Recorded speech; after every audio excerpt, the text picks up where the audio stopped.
সাহাবী প্রশ্ন করেছে, ইয়া রাসূলুল্লাহ, খেদমত করব কার? হুজুর বলেন, তোমার মায়ের, তারপরে কার? তোমার মায়ের, তারপরে কার? তোমার মায়ের, তারপরে কার? তোমার পিতার। বাপের চাইতে মায়ের মর্যাদা আল্লাহ 3 গুণ বাড়াইয়া দিলেন, 3 গুণ বৃদ্ধি করে দিলেন।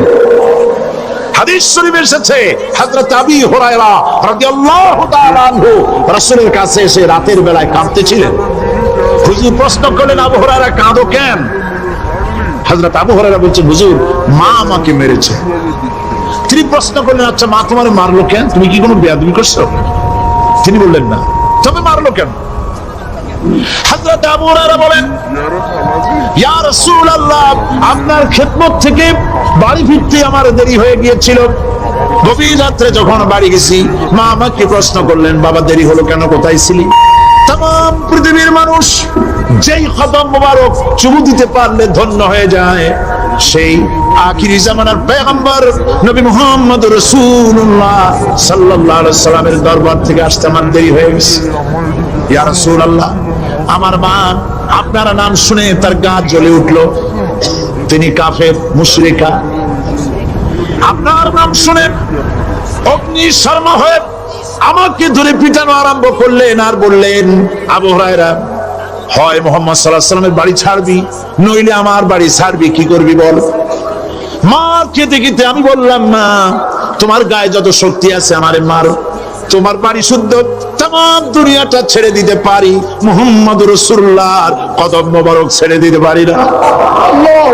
হুজুর, আমার মা গলা ধাক্কা মেরে আমাকে বের করে দিয়েছেন। হুজুর বলছেন, আবু হুরায়রা, মা তোমাকে মেরেছে আর আমার কাছে নালিশ করছো? আমি তোমার মায়ের কোনো বিচার করতে পারবো না। সুবহানাল্লাহ, এত বড় পাওয়ারফুল নবী, শানওয়ালা, ইজ্জতওয়ালি, বরকতওয়ালি, এত বড় নবী বলছেন মা মেরেছে, আমার করার কিচ্ছু নাই। সুবহানাল্লাহ। তোমার মা মুশরিকা হোক আর যাই হোক, তোমার মা। সুবহানাল্লাহ বলেন। আমার বন্ধুগণ, হযরত আবু হুরায়রা বলেন, ইয়া রাসূলুল্লাহ, মায়ের বিরুদ্ধে কোনো অভিযোগ নিয়ে আমি আপনার কাছে আসি নাই। হুজুর বললেন, কেন আসছো বলো খুলে। আবু হুরায়রা বলেন, হুজুর, আমি জানি আপনি আল্লাহর দরবারে যদি কোনো ব্যাপারে হাত করেন আল্লাহ মঞ্জুর করে ফেলেন। আপনি দয়া করে আমার মার জন্য দোয়া করেন, আল্লাহ যেন হেদায়েত দিয়ে দেন। আমার নবীজি দুখানে হাত উত্তোলন করলেন, বললেন, আল্লাহুম্মা ইহদিহুমা আবি হুরায়রা, আয় আল্লাহ, আমি দোয়া করতেছি আবু হুরায়রার মাকে হেদায়েত নসিব করো। হুজুর হাত তুলে মোনাজাত করছেন। আবু হুরায়রা দৌড় দিলেন বাড়ির দিকে। কয়েকজন সাহাবী হযরত আবু হুরায়রার জামা টেনে ধরেছে, এই ভদ্রলোক দৌড়ায় কেন? এত শান্ত মানুষ, কখনো গরম হয়ে কারোর সঙ্গে কথা বলে না। এই মানুষটা দৌড়ায় কেন? কোনো বিপদ হইল নাকি? জামা টেনে ধরে বলে, আবু হুরায়রা দৌড়াও কেন? হযরত আবু হুরায়রা বলেন, জামাত ছেড়ে দাও, কোনো বিপদ আমার হয় নাই, আমি দৌড়াইয়া বাড়ি যাই দেখতে চাই। আমি দৌড়াইয়া আগে বাড়ি যেতে পারলাম না, আমার নবীর দোয়া আগে আমার বাড়ি চলে গেছে, আমি এটা দেখতে চাই। হযরত আবু হুরায়রা দৌড়াতে দৌড়াতে বাড়ি চলে গেছেন। দরজায় নক করলেন, ভেতর থেকে আওয়াজ এলো, কে? তিনি বললেন, আমি আবু হুরায়রা, মা দরজা খুলে দাও, আমি তোমার সন্তান। মা বললেন, বাবা অপেক্ষা করো, দরজা খুলতেছি। হযরত আবু হুরায়রা বলেন, মায়ের গলার আওয়াজের ভেতরে কুফরি কর্কশতা পেলাম না, মায়ের গলার আওয়াজের ভেতরে তাওহীদের নরমিয়াত পেলাম। আমার কাছে মনে হলো আমি আবু হুরায়রা বাড়ি আসার আগে নবীজির দোয়া আল্লাহর আরশে পৌঁছে গেছে। আবু হুরায়রা বলছেন, মা আমার কিছুক্ষণ পরে ঘরের থেকে বেরিয়ে এসেছেন, আমি দেখলাম মায়ের শরীর ভিজা, মাথার চুল দিয়ে পানি টপকাচ্ছে। মা আমার বললেন, বাবারে, তোমাকে মারার পর আমি নিদারুণ অনুশোচনায় পড়েছিলাম। মনে মনে ভাবলাম, আহারে, আমার সন্তানরা আমি কেন মারলাম? সে তো কোনো খারাপ কাজ করে নাই, কোনো খারাপ জায়গায় যায় নাই। এত ভালো মানুষ, যার সম্পর্কে লোকেরা খামোখাই মিথ্যা কথা বলে, এই ভালো মানুষটার কাছে গেছে, সেজন্য আমি মারলাম কেন? বাবা গো, আমি আমার ভুল বুঝতে পেরেছি, জীবনের ভুলও ধরা পড়েছে, আমাকে জলদি করে নিয়ে চলো বিশ্ব নবীর দরবারে। হযরত আবু হুরায়রার মা রাসূলুল্লাহর খেদমতে এসে ঘোষণা করলেন, আশহাদু আল্লা ইলাহা ইল্লাল্লাহু ওয়াহদাহু লা শারীকা লাহু ওয়া আশহাদু আন্না মুহাম্মাদান আবদুহু ওয়া রাসূলুহু। আমার ভাইরা, আল্লাহ রাব্বুল আলামিন মানুষ সৃষ্টি করে পৃথিবীতে পাঠিয়ে দিলেন, খাবারের ইন্তজাম করলেন। এগুলি সব আল্লাহর পরিচয়। আল্লাহরে চেনার জন্য বড় বড় কিতাব ঘাটা লাগে না, কিসমতে যদি থাকে দুই একটা দৃষ্টান্ত যথেষ্ট হয়ে যায়। সুবহানাল্লাহ, সুবহানাল্লাহ, দুই একটা দৃষ্টান্ত যথেষ্ট। আল্লাহ পাক সমস্ত সৃষ্টি জগৎকে তৈরি করলেন, সৃষ্টি করলেন, আর তাদের খাদ্যের ব্যবস্থা করলেন। কে করেছেন খাদ্যের ব্যবস্থা? খাদ্য দেন আল্লাহ। কিন্তু অহংকারী যারা, তারা বলে দেশের বাম্পার ফলনের জন্য সমস্ত কৃতিত্ব সরকারের। বলেন আস্তাগফিরুল্লাহ, বলেন নাউজুবিল্লাহ। এদের একজন বলছিল 3 বছর কিছু দিবার পারুন না। লোকেরা কয় আমরা না খাইয়ে থাকুম, আল্লাহ কয় আমিও দেহুম, কদ্দুর পারো না খাইয়ে থাকতে। ফসল কে দেন? জোরে বলেন কে দেন? বাম্পার ফসলের ফলনের দাবি সরকার করতে পারে না, এটা কুফরি, এটা শিরক। জমিনের ফসল কে দেন?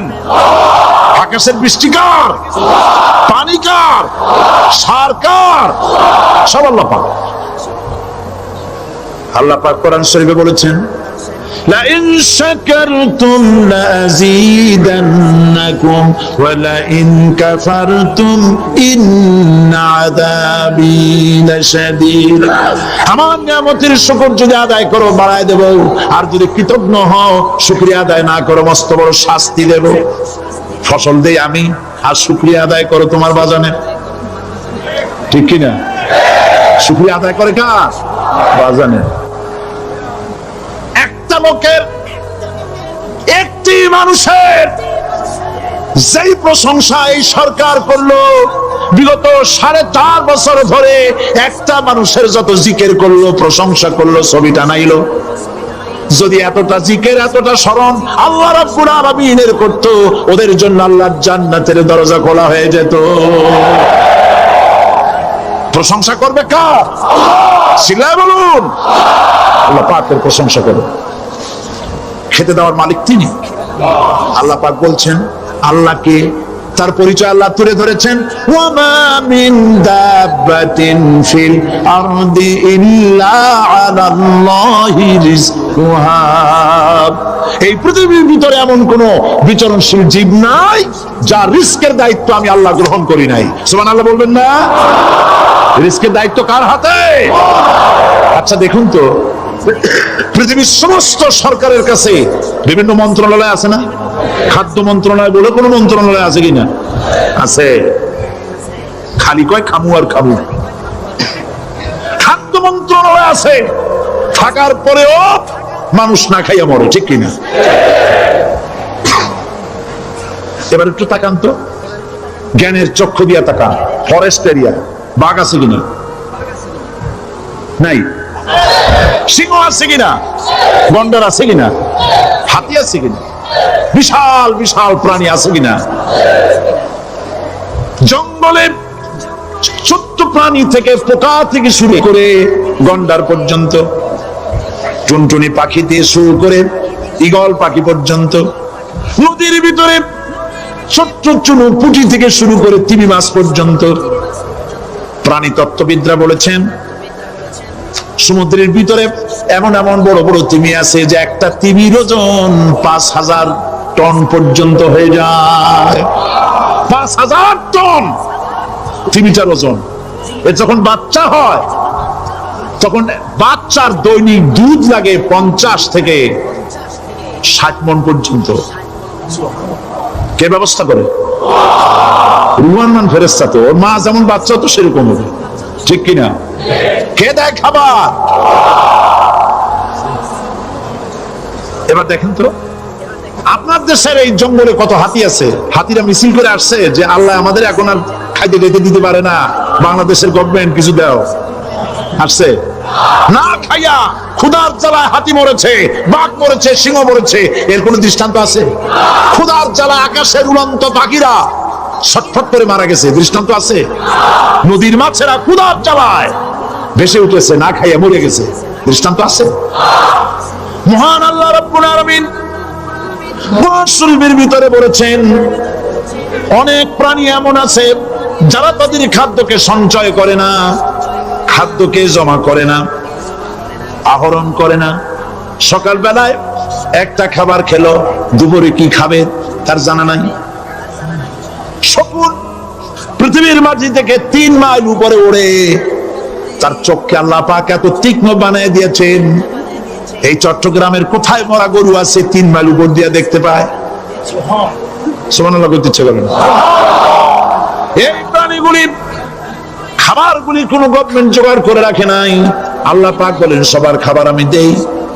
সকাল বেলায় সমস্ত প্রাণীগুলি, মহাশূন্যে পাখি, পানির ভিতরে মৎস্যরাজি, জঙ্গলের ভিতরে হিংস্র প্রাণী, পোকামাকড় থেকে শুরু করে সবগুলো খালি পেটে সব বেরিয়ে যায়, কারো কোনো খাবারের মজুদ নাই। সন্ধ্যা হতে না হতে সমস্ত প্রাণীগুলির পেট ভরাইয়া আমি আবার যার যার ঘরে বেরিয়ে দেই। ওয়ামা মিন দাব্বাতিন ফিল আরদি ইল্লা আলাল্লাহি রিজকুহা। সমস্ত প্রাণীর রিজকের দায়িত্ব আমি আল্লাহর হাতে। কে দেয় রিজক? জোরে বলুন, কে দেন? কি খাবেন সব আল্লাহ জোগাড় করে দিয়েছেন। হযরতে ওমর, হযরতে উসমান রাদিয়াল্লাহু তাআলা আনহুমা তারা শহীদ হবেন কবে তার আগে হুজুর ভবিষ্যৎবাণী করছেন, তোমার উপরে একজন নবী, একজন সিদ্দিক আর 2জন শহীদ আছে, পাহাড় থেমে যা।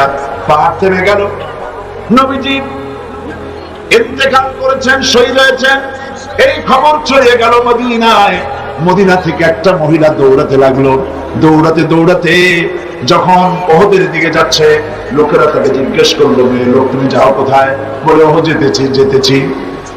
লোকেরা বলছে ওহদে যে কোনো লাভ নাই, কারণ তোমার যে 2টি ছেলে এসেছিল জিহাদের ময়দানে, 2টো ছেলে শহীদ হয়েছে।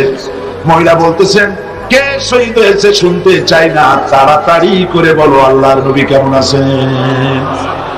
আবার অগ্রসর হয়েছেন, আরেকজন বলছে মহিলা যাও কই? বলে ওহদে যেতেছি। কই যায় কোনো লাভ নাই, তোমার বাবা যে এসেছিলেন তিনি শহীদ হয়ে গেছেন। মহিলা বলছেন, কে শহীদ হয়েছে শুনতে চাই না, বলো নবীজি কেমন আছেন। দৌড়ে দৌড়ে নবীজির কাছে গিয়া নবীজির জীবিত চেহারা মুবারক দেখে বলছেন, ইয়া রাসূলুল্লাহ, আমার পিতা মরা শোক, আমার কলিজার টুকরা 2টা সন্তান মরা শোক সব আমি ভুলে গেছি। আল্লাহর নবী আপনি জীবিত আছেন, এটাই উম্মতের বড় পাওনা। নবীজি জিহাদ করেছেন, রক্ত দিয়েছেন, তার একটি মাত্র কারণ ছিল, জমিন হলো আল্লাহর, আইন চলবে কার? জোরে বলেন, জমিন আল্লাহর, আইন চলবে কার? আলা লাহুল খালকু ওয়াল আমর ইনিল হুকুমু ইল্লা লিল্লাহ। জমিন আল্লাহর, আইন চলবে আল্লাহ, কারো বাপের আইন দিয়ে দেশ চলতে পারে না। আইন চলবে কার?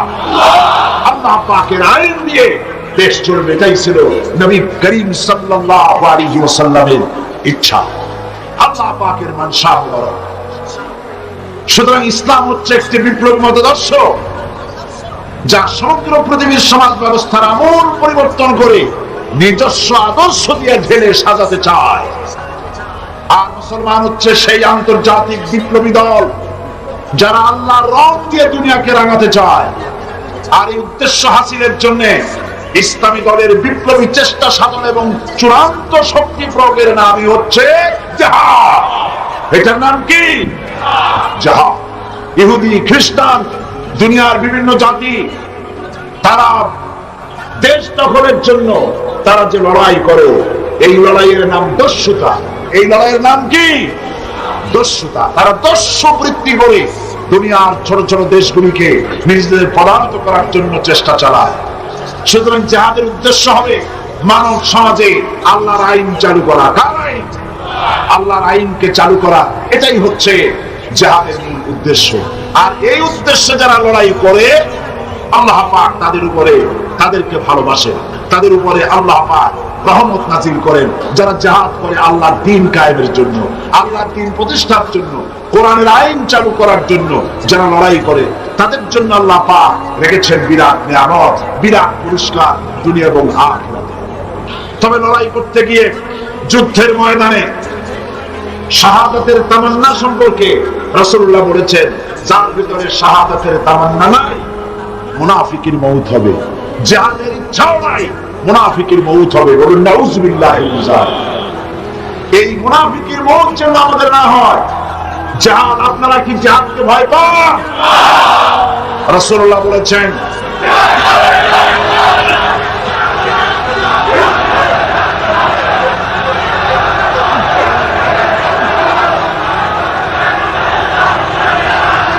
রাসূল করিম সাল্লাল্লাহু আলাইহি ওয়াসাল্লাম বলেছেন, রাসূল করিম সাল্লাল্লাহু আলাইহি ওয়াসাল্লাম বলেছেন, জিহাদের ময়দানে যে ব্যক্তি শহীদ হয়, শহীদি মওতের যন্ত্রণা তোমাদের ভেতরে কেউ কাউকে চিমটি দিলে সেই চিমটি কাটায় যে যন্ত্রণা, পিঁপড়ায় কাটায় যে যন্ত্রণা, শাহাদাতের মওতের এর থেকে বেশি যন্ত্রণা কিছুই নয়। তুমি দেখতেছো বোমায় পা উড়ে গেছে, মাথা উড়ে গেছে, নাড়ি বুড়ি বেরিয়ে গেছে, গুলিতে এফর ওপর হয়ে গিয়েছে, ছটফট করছে, মনে করছে অনেক যন্ত্রণা। না, কোনো যন্ত্রণা নাই। এই মৃত্যু হচ্ছে সব থেকে সেরা মৃত্যু। এই মৃত্যুর একদিকে হচ্ছে দুনিয়া, শাহাদাত হচ্ছে সেতু। এই সেতু পার হলেই আল্লাহ রাব্বুল আলামিনের সঙ্গে দিদার নসিব হয়ে যাবে। হযরতে বুখারী শরীফে এসেছে,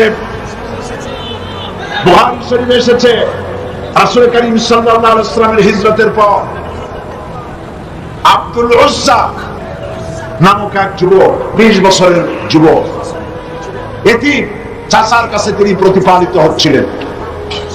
তিনি রাসূলের হিজরতের পর চাচার কাছে গিয়ে বলছেন, চাচা, মুহাম্মদ সাল্লাল্লাহু আলাইহি ওয়াসাল্লামের সম্পর্কে আপনার ধারণা কি? তো বলছে, তিনি তো শেষ নবী বলেই তিনি বলেন, লোকেরাও বলে। আব্দুল উজ্জা বলছেন, আপনি কি মুসলমান হবেন? তিনি বলছেন, কখনোই না। ভাতিজা বলছেন, আমার তো ইচ্ছে ছিল আপনি মুসলমান হলে আমার জন্য ইসলাম কবুল করা সহজ হয়ে যায়। তা আপনি যখন ইসলাম কবুল করবেন না, তখন আপনাকে সাক্ষী রেখে আমি বলছি, আমি আজ ধৈর্য ধারণ করতে পারছি না, আমি ঘোষণা করলাম, সাক্ষী আপনি থাকুন, আল্লাহকে সাক্ষী রেখে বলছি, আমি আর কাফের রইলাম না, আমি মুসলমান হয়ে গেলাম। লা ইলাহা ইল্লাল্লাহু মুহাম্মাদুর রাসূলুল্লাহ। জোরে পড়েন, লা ইলাহা ইল্লাল্লাহ, লা ইলাহা ইল্লাল্লাহ, লা ইলাহা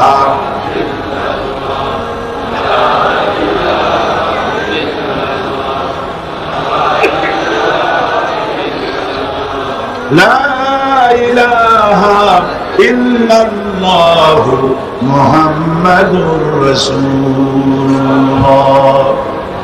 চাচা বলছে, আব্দুল উজ্জা, তুমি কি জানো এর পরিণতি কি? কয় না, জানি না। পরিণতি হচ্ছে, তুমি যখন ইসলাম কবুল করেছো, আমি তোমাকে সোনা দানা দিয়েছি, বাড়ি ঘর দিয়েছি, উট ঘোড়া দিয়েছি, সব ফিরিয়ে দাও। তিনি বললেন, কোনো অসুবিধা নাই, সব ফিরাই দিলাম, নিয়ে যান।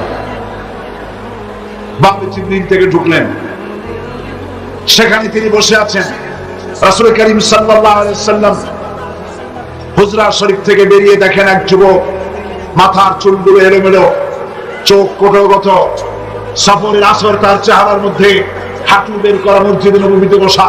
তুমি কে? তিনি বললেন, আমার নাম আব্দুল উজ্জা। তোমার এই হালত কেন? তিনি ঘটনা শুনালেন। নবীজি বললেন, তোমার নাম আব্দুল উজ্জা নয়, তোমার নাম রেখে দিলাম আব্দুল্লাহ, তুমি আব্দুল্লাহ। হাদিস শরীফে এর নামই এসেছে, ওনার নামই এসেছে আব্দুল্লাহ যুলবাজালাইন। তাকে নেওয়া হলো, আসহাবে সুফফার কাছে নিয়ে রাসূলুল্লাহ বললেন, একে কোরআন শরীফ শেখাও। আসহাবে সুফফা হচ্ছেন সেই সব সাহাবী যাদের বাড়ি নাই, ঘর নাই, স্ত্রী পুত্র কোথায় আছে খোঁজ নাই। যারা এখানে বসে আল্লাহর দ্বীনের জন্য ঘর বাড়ি নাই, এখানে বসে থাকেন, খাবার পাইলে খান আর খাবার না পাইলে তারা বসে থাকেন। রাসূলুল্লাহর কাছে কোনো খাবার এসে তা দেওয়া হয়। আসহাবে সুফফার চবুতরা এখনো মসজিদে নববীর মধ্যে আছে। যারা হজ করতে গেছেন মদিনা মুনাওয়ারায় তারা দেখেছেন। যারা যেতে পারেন নাই, আজকের এই তাফসীরের মাহফিলে দোয়া করি আল্লাহ যেন এই মাহফিলে যত লোক এসেছে সমস্ত মুসলমান নর-নারীকে একটা বার রাসূলুল্লাহর রওজায় গিয়ে সালাম দেওয়ার তৌফিক দান করে দেন। আল্লাহ পাক যেন হজ নসিব করে দেন। সাহাবায়ে কিরাম, আসহাবে সুফফা,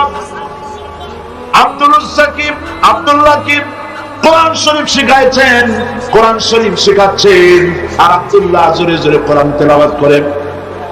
তার চিৎকারে জোরে জোরে তেলাওয়াতের কারণে সাহাবীরা ঘুমাইতে পারেন না, নামাজে ডিস্টার্ব হয়। রাসূলুল্লাহ আসছেন পরে, তারা বললেন ইয়া রাসূলুল্লাহ, আব্দুল্লাহকে নিষেধ করুন, তার চিল্লানিতে আমরা নামাজ পড়তে পারি না, ঘুমাইতে পারি না, চিল্লাইয়া কোরআন শরীফ তেলাওয়াত করে। নবীজি বললেন সাহাবীরা, আব্দুল্লাহকে চিল্লাইতে দাও, বাধা দিও না, কারণ তার ইসলাম কবুল করা বড় চড়া দাম দিয়ে ইসলাম কবুল করেছে, লুঙ্গিটাও আনতে পারে নাই। একটাও সারে তাবুকের যুদ্ধের দামামা বেজেছে, রোমানদের সঙ্গে লড়াই হবে। নবীজি তাবুকের যুদ্ধের জন্য, জিহাদের জন্য চাঁদা চাইলেন, যার কাছে যা আছে আল্লাহ দ্বীন প্রতিষ্ঠার জন্য চাঁদা দাও। এই চাঁদা দেওয়া মাদ্রাসায়, মসজিদে, ইসলামে, জিহাদে চাঁদা দেওয়া নতুন ব্যাপার নয়। আল্লাহ নবী নিজে ইসলামের জন্য টাকা চেয়েছেন, পয়সা চেয়েছেন। নবীজি যখন নিজে টাকা চেয়েছেন, মেয়ে লোকেরা গলার হার খুলে দিলেন, কানের দুল, নাকের ফুল সব খুলে রাসূলের কদমের উপরে ছেড়ে দিতে লাগলেন। টাকা পয়সা সোনাদানার স্তূপ হয়ে গেল।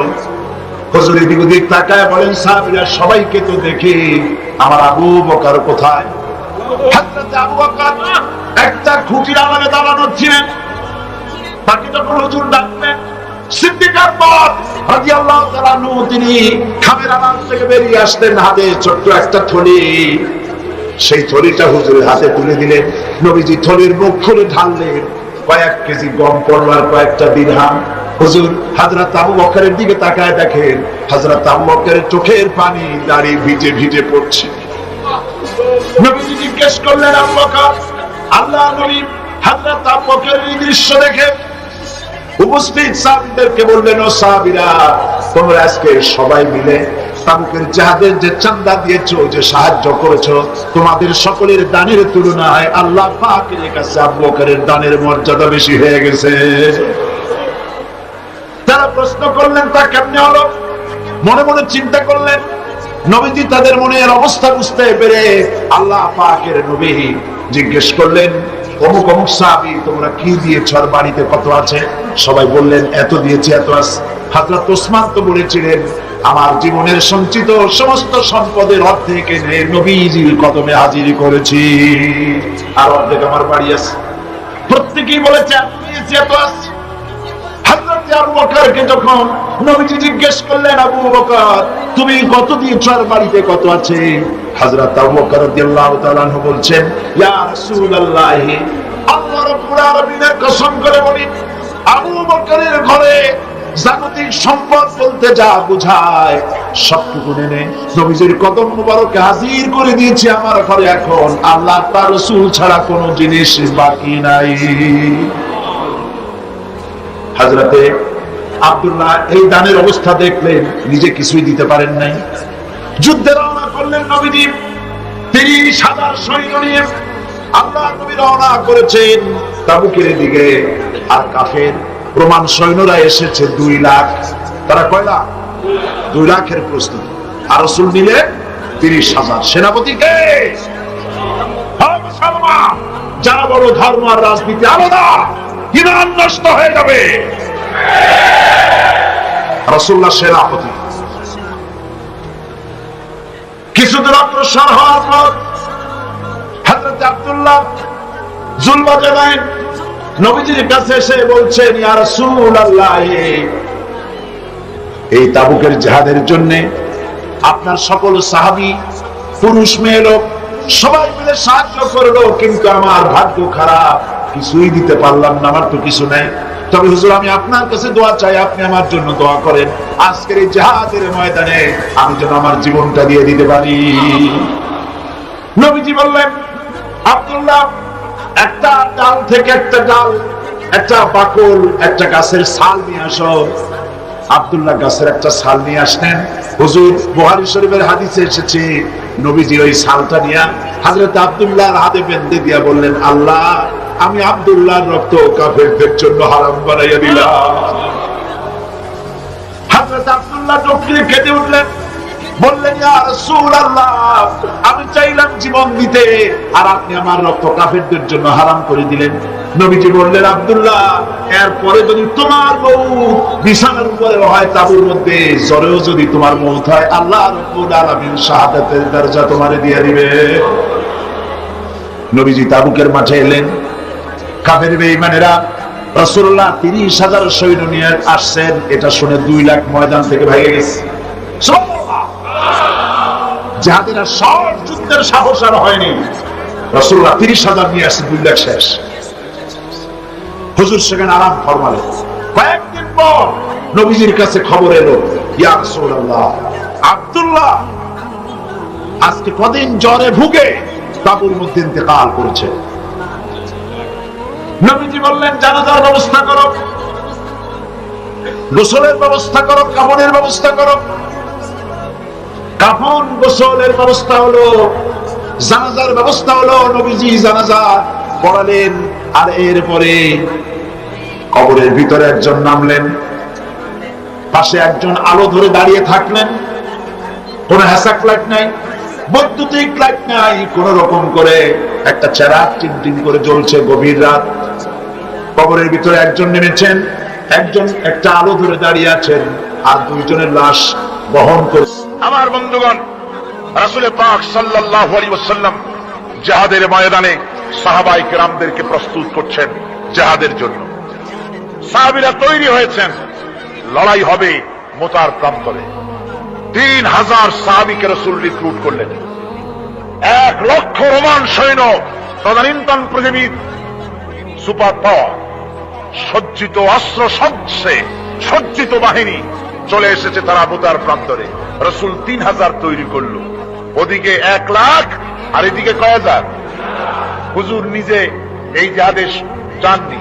রাসূল পাক বললেন, এই জিহাদের ময়দানে সেনাপতির দায়িত্ব পালন করবে আমার পালক পুত্র যায়েদ। কোথায় তুমি? যায়েদ দাঁড়িয়ে গেলেন। ২ নম্বরে এই জিহাদের সেনাপতির দায়িত্ব পালন করবে আমার চাচাতো ভাই জাফর বিন আবি তালেব। কোথায়? দাঁড়িয়ে গেলেন। ৩ নম্বরে দায়িত্ব পালন করবে আমার সাহাবী আব্দুল্লাহ বিন রাওয়াহা। কোথায় তুমি? তিনিও দাঁড়িয়ে গেলেন। রাসূল তাদেরকে বললেন যে তোমরা চলে যাও, তোমাদের ঘরে গিয়ে বিবি বাল বাচ্চা মা বাপের কাছ থেকে সালাম করে আসো। আমার বন্ধুগণ, জিহাদের ময়দানে সেনাপতি কয়জন লাগে? হুজুর বললেন কয়জনের কথা? ৩ জনের কথা। তার মানে হলো কারো বুঝতে কোনো কষ্ট হইল না, এই জিহাদের ময়দানে ৩ জনের নাম যে নবীজি ঘোষণা করেছেন, এর ভিতর থেকে একজনও ফিরে আসবে না। বোঝা হয়ে গিয়েছে। হযরতে যায়েদ বলেন, ইয়া রাসূলুল্লাহ আমার আব্বা জান, আমি আপনার পালক পুত্র, আপনি অর্ডার করেছেন। আমার মা হযরত আয়েশা ঘরে বসে শুনেছেন, আমার তো আর যাওয়ার দরকার নাই, কারো কাছে বলারও দরকার নাই। হযরতে জাফর বিন আবি তালেব চলে গেলেন নিজের বাড়িতে। যে ডাক দিয়ে বলে, বিবিরে আল্লাহ রাসূল আমাকে জিহাদের ময়দানে সেনাপতির দায়িত্ব দিয়েছেন, আমি তোমাকে বলতে এসেছি, সালাম করতে এলাম। তোমার সঙ্গে একসঙ্গে দীর্ঘদিন আমি ছিলাম, কোন হক তোমার আদায় করতে হয়তো পারি নাই, হয়তো জুলুম করেছি, অথবা আমার দ্বারা তোমার অধিকার নষ্ট হয়েছে। কিছু যদি কোনো ভুল ত্রুটি হয়ে থাকে, আল্লাহর হস্তে আমারে মাফ করে দিও। বিবি বলে, প্রাণের স্বামী রাসূলুল্লাহ আপনাকে জিহাদের ময়দানের জন্য নির্বাচিত করেছেন, আমি আপনাকে ফিরে থাকতে বলতে পারবো না। সুতরাং আমি আল্লাহর দরবারে দোয়া করি। স্ত্রী হাত তুলে বলেন, রব্বুল আলামিন আমার প্রাণের স্বামী জাফরকে জিহাদের ময়দান থেকে গাজী বানায়া আমার ঘরের ভিতরে তুমি তাকে দয়া করে ফিরাইয়া দিও। হযরতে জাফর তরবারির উল্টা পিঠ দিয়া স্ত্রীর হাতের উপরে মৃদু আঘাত করলেন আর বললেন, বিবিরে উল্টা দোয়া করো না, উল্টা দোয়া তোমার আল্লাহর দরবারে কবুল হবে না, যেহেতু নবীজি আমার নাম 2 নম্বরে ঘোষণা করেছেন, আমার আগেও একজন আছে, পরেও আর একজন আছে। ও বিবি, নির্ঘাত ওই মুতার প্রান্তরে আমি শহীদ হয়ে যাব, জনমের মতো দেখা করতে আসলাম, এই জীবনে তোমার সাথে আমার আর দেখা হবে না। আমার বন্ধুগণ, হযরতে জাফরের স্ত্রী কাঁদতেছেন, বিবি বাচ্চাগুলো কান্দে। হযরতে জাফর বলেন, বিবিরে এই বাচ্চাগুলি রেখে গেলাম, যে রাস্তায় আমি জীবন দিতে যাচ্ছি, এই রাস্তায় আমার ছেলেগুলিকে তুমি তৈরি করবে। সালাম করে তিনি চললেন। বিবি কাঁটা কবুতরের মতো জমিনে ছটফট করতেছে, কাঁদতেছি, আর পিছনে পিছনে ছোট্ট ছোট্ট ছেলে মেয়েগুলি আব্বা আব্বা বলে চিৎকার মেরে দৌড়াতেছি। হযরতে জাফর একবারও পিছনের দিকে তাকায় দেখলেন না কারা কান্দে। হযরতে আব্দুল্লাহ বিন রাওয়াহা তিনি চলে গেলেন বাড়িতে। হযরতে আব্দুল্লাহ বিন রাওয়াহা বাড়িতে গিয়ে, সেই রাত্র ছিল তার বাসর সজ্জা, ফুল সজ্জার রাত ছিল, নতুন বিবাহ করেছেন। বাড়িতে গিয়া শোনেন বিবি কোরআনে কারীম তেলাওয়াত করতেছেন। হযরতে আব্দুল্লাহ বলেন, রুমের বাইরে দাঁড়িয়ে, বিবিরে আমি তোমার স্বামী আব্দুল্লাহ এসেছি, আমার সালাম নাও, কোরআন পড়া একটু বন্ধ করো। রাসূলুল্লাহ আমাকে জিহাদের সেনাপতি বানিয়েছেন, আমি জিহাদে যেতেছি, নতুন বিবাহ হলেও কোনো হক তোমার আদায় করতে পারি নাই, তুমি আমাকে মাফ করে দিও, আল্লাহর হস্তে আমার উপরও কোনো দাবি রেখো না। বিবি বলে, প্রাণের স্বামী, কোনদিন আপনাকে দেখি নাই, কোন রকম একটু দেখেছি, আর আমি মদিনার এক সুন্দরী মেয়ে, আপনি আমাকে ভালো করে দেখলেন না। আমার প্রাণের স্বামী, একবার আপনি ঘরে আসেন। স্বামী বলে, ওগো স্ত্রী, ঘরের ভিতরে আমি যাব না, ঘরের ভিতরে গেলে বলে তোমাকে দেখলে আমার মনের ভিতরে প্রেম থাকবে, তোমার প্রতি আমার ভালোবাসা জন্মাবে, আমি ঘরের ভিতরে ঢুকতে চাই না। স্ত্রী বলে, প্রাণের স্বামী, ঘরের ভিতরে যদি আসেন, আল্লাহর কসম আমি কোনো প্রেম নিবেদন করব না, আমি শুধু প্রাণ ভরে আপনার চেহারাটা একটা বার আমি শুধু দেখে রাখতে চাই, যাতে করে কিয়ামতের দিন লক্ষ কোটি কোটি মানুষের ভিতরে আপনাকে আমি স্বামী বলে যেন চিনে নিতে পারি। হযরত আব্দুল্লাহ বলেন, ওগো স্ত্রী, যদি এই ইরাদা তোমার হয়, ধারণ করে থাকতে পারো, তাহলে কিয়ামতের দিন আল্লাহ রাব্বুল আলামিন আমি যার জন্য জান দিতে যেতেছি, ওই মান জান্নাতের ভেতর আমাকে স্বামী স্ত্রী হিসাবে পরিচয় করাইয়া দিবেন। 3000 সৈন্য নিয়ে আর এই সেনাপতি সব চললেন। উত্তর প্রান্তরে লড়াই হল। এই লড়াইয়ের ময়দানে হযরতে যায়েদ অনেকগুলি কাফির সৈন্যকে জাহান্নামে পাঠিয়ে দিয়ে তিনি গেলেন। হাতে পারি আর এক হাতে ঝান্ডা নিয়ে এগোচ্ছেন সামনের দিকে। কাফেরেরা হযরত জাফরকে ঘিরে ফেলে দিল। আমার বন্ধুগণ, কাফেরেরা ঘিরে ধরে ঘরের ডান হাত কেটে ঝুলে পড়ল। হযরতে জাফর এবার বাম হাতে ধরছেন, এবার বাম হাতে খুব দিল ওরা। এই কাটা 2টা হাত দিয়ে বুকের সাথে হযরতে জাফর ইসরায়েলের সাহাবীকে ডেকে বলেন, ও রাসূলুল্লাহর সাহাবী শোনো, আল্লাহর নবীকে আমার সালাম বলে দিও আর শোনায়া দিও, জীবনের শেষ মুহূর্ত পর্যন্ত ইসলামের রেখেছিলাম, দেই নাই। আমার মনে হয় আমি এখন শহীদ, আমার নাকের ভিতরে আল্লাহর জান্নাতের সুঘ্রাণ পেতেছি। হযরতে জাফর শহীদ হয়ে গেলেন। হযরত আব্দুল্লাহ বিন রাওয়াহা, হযরত আবু উবাইদা দুজনে মিলে ছুটলেন ঝান্ডা ধরার জন্য। ওনারা বলেন, এগিয়ে গিয়ে দেখি সামনের পরে দূরে পতাকা উঠতেছে। ভাবলাম ইসলামের পতাকা কে ধারণ করলো। কাছে গিয়ে দেখি হযরতে জাফরের ডান হাত বাম হাত কাটা, 2টা পা কাটা, দেহটা একদিকে পড়ে আছে, আতাটা এক পাশে পড়ে থেকে ইসলামের পতাকা কামড়ায় ধরে উঁচু করে রেখে দিয়েছে। আমার বন্ধুগণ, এটা বলেন, আমি হযরতে সাদের, হযরতে জাফরের হাত পাবিত করে তার পা পর্যন্ত চুমা খাইলাম, করে দাফন করে রাখলাম কবরের ভিতরে। স্বপ্নে দেখি হযরতে জাফর আল্লাহ তৈরি ফেরেশতাদের সঙ্গে উড়ে বেড়াতেছে। আমি জিজ্ঞেস করলাম, ও জাফর, আল্লাহ তোমার সাথে বলেছেন? ওগো আবু উবাইদা, আল্লাহ রাব্বুল আলামিন আমাকে বলেছেন, জাফর রে, আমি তোমার শাহাদাতের কাছে, তুমি আমার কাছে আর কি চাও? হযরত জাফর বলেন, আয় আল্লাহ পাক, কিচ্ছু চাই না, শুধু একটা দাবি, দুনিয়ায় তুমি মেহেরবানি করে আমাকে পাঠায়া দাও আর একবার, তাহলে তোমার দুনিয়ার বুকে তোমার দিন কায়েমের জন্য কাফেরদের আমার জীবনটা আর একবার। আমার বন্ধুগণের জন্য আল্লাহ রাসূল বলেছেন, হাদিস শরীফ এসেছে, আমার ইচ্ছে হয় জিহাদ করি, শহীদ হই, আবার যদি জিন্দা জিহাদ করি শহীদ হই, আবার যদি জিন্দা হতে পারি তাহলে আবার জিহাদ করি, আবার শহীদ হই। যেহেতু শাহাদাতের মতো যত সম্পন্ন মৌত আর পৃথিবীতে হতে পারে না। আমার ভাইরা, ইসলামের জন্য দেওয়ার জন্য, মাল দেওয়ার জন্য সাহাবায়ে কেরাম এভাবে প্রস্তুত ছিলেন, নিজেদের জীবন তারা আল্লাহর সামনে নজরানা পেশ করেছেন, শহীদ হয়েছেন, জন্য তারা প্রচেষ্টা করেছেন।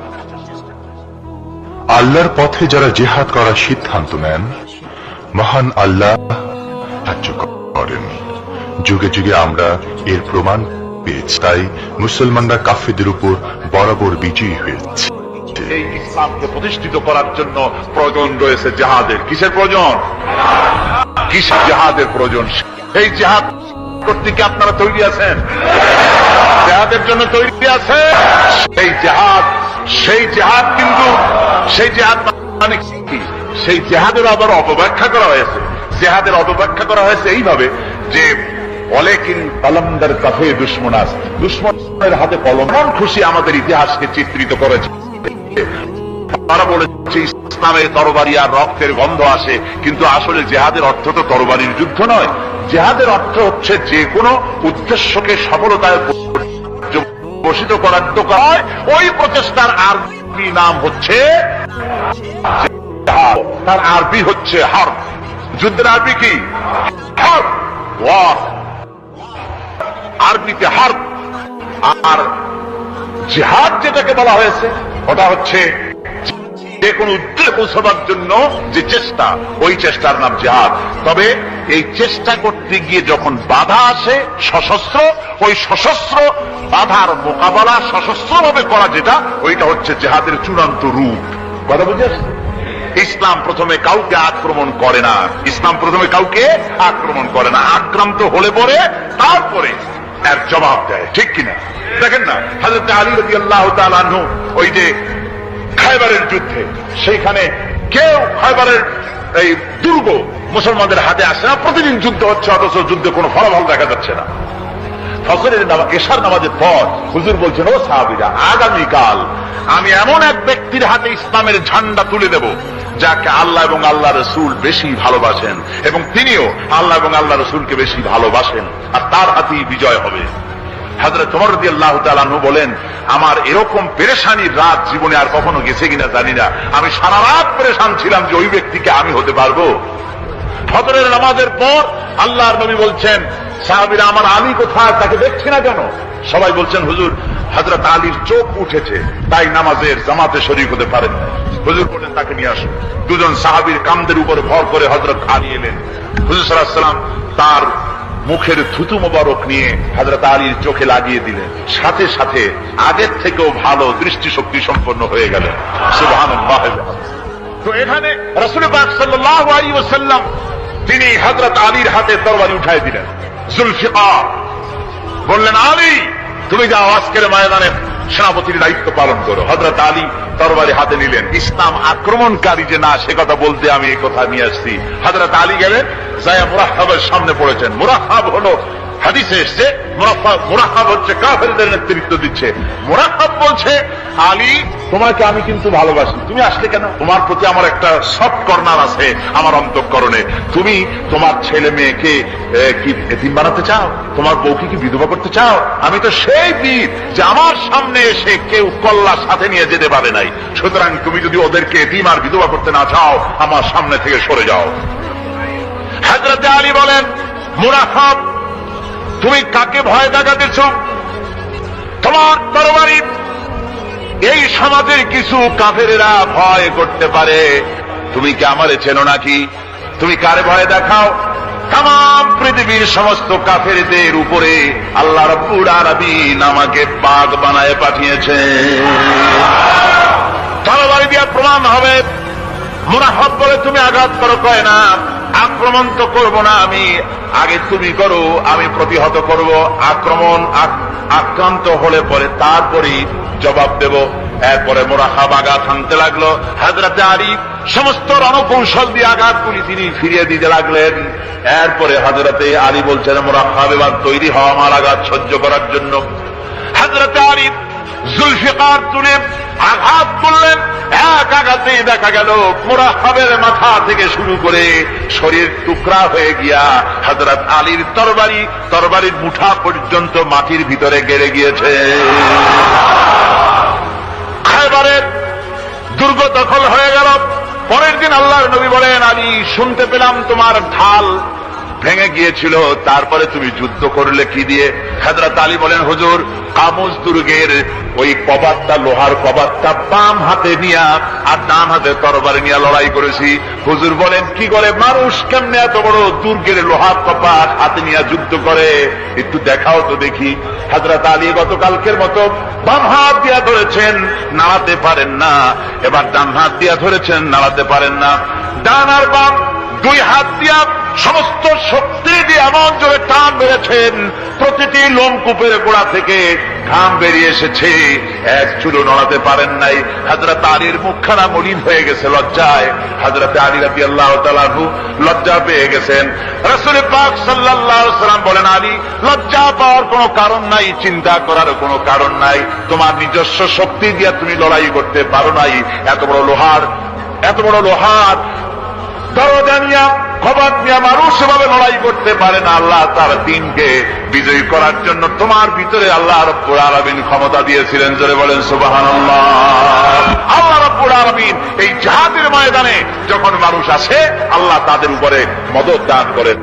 আমার বন্ধুগণ, আল্লাহর দ্বীনকে জমিনের উপরে প্রতিষ্ঠিত করার জন্য যদি আমরা আজও যদি ঐক্যবদ্ধ হই দ্বীন কায়েমের জন্য, তাহলে আল্লাহ রাব্বুল আলামিন আমাদেরকে মদদ করবেন। আল্লাহ পাক কোরআনে কারীমের মধ্যে বলেছেন, ওয়া কানা হাক্কান আলাইনা নাসরুল মুমিনিন। মুমিনদেরকে সাহায্য করা আমি আল্লাহর জন্য ওয়াজিব হয়ে যায়। জোরে বলেন সুবহানাল্লাহ। মুমিনদের জন্য সাহায্য করা আল্লাহর জন্য কি হয়ে যায়? ওয়াজিব হয়ে যায়। বাইরে একটু বৃষ্টি সহ্য করেন না, খুব বেশি বৃষ্টি? আচ্ছা, এটা রহমত। এটা কি রহমত? আমার ভাইরা, জিহাদের ভিতরে সাহাবায়ে কিরাম আল্লাহর জান্নাতে যাওয়ার জন্য তারা জিহাদ করেছেন।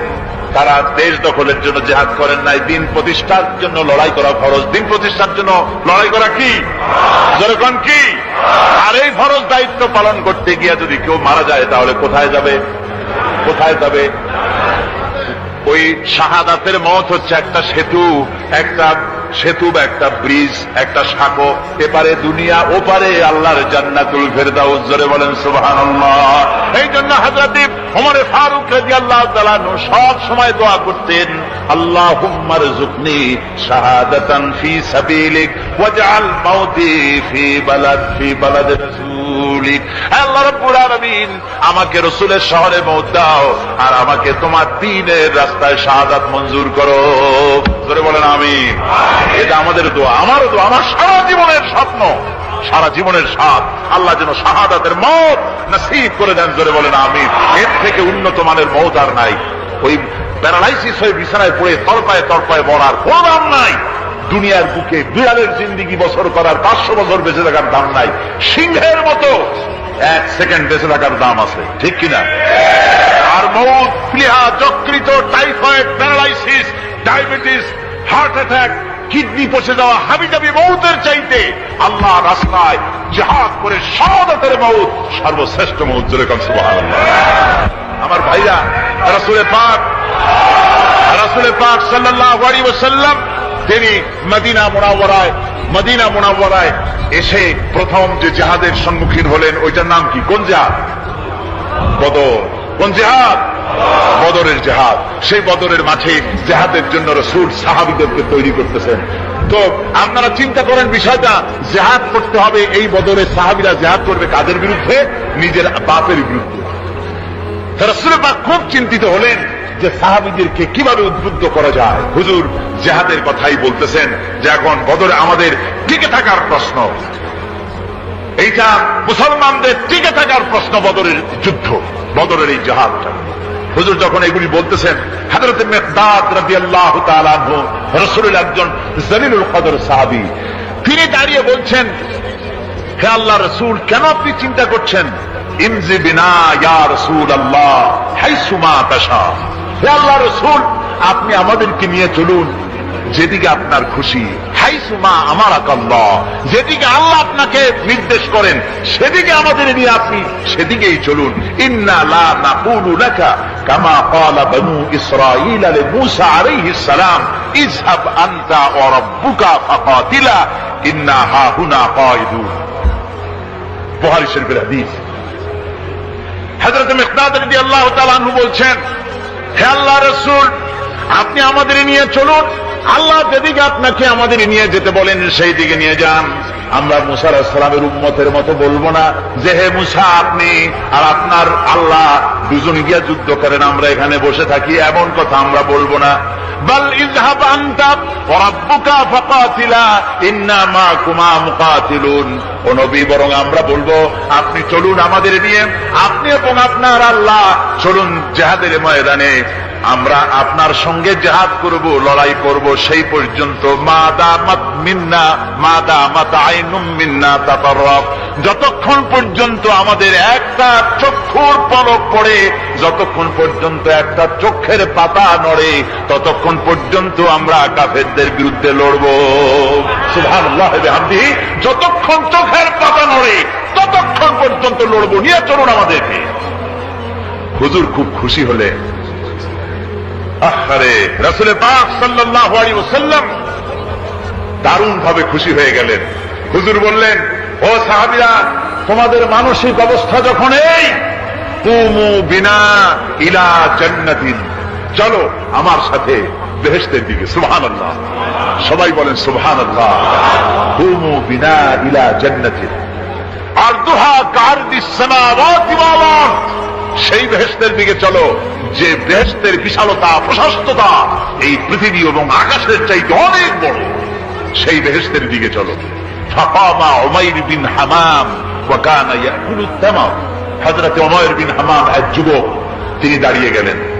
আমার মুসলমান ভাইরা, যুবকদের অবদান কিন্তু ইসলামের সব চাইতে বেশি। জোরে বল সুবহানাল্লাহ। কাদের অবদান বেশি? সর্বপ্রথম ইসলাম কবুল করেছে কারা? যুবকরা। হযরত আবু বকর, হযরত ওমর রাদিয়াল্লাহু তাআলা আনহু, তাদের বয়স যুবক বয়স ছিল, যুবক বয়সে তারা ইসলাম কবুল করেছেন। হযরত আলী যুবক ছিলেন, এই জন্য যুবকদের ইবাদতের সওয়াব বেশি। রাসূল পাক বলেছেন, কিয়ামতের ময়দানে সাত, যেদিন কোন ছায়া থাকবে না আরশে আজিমের নিচে, সাত শ্রেণীর লোকেরা ছায়া পাবে।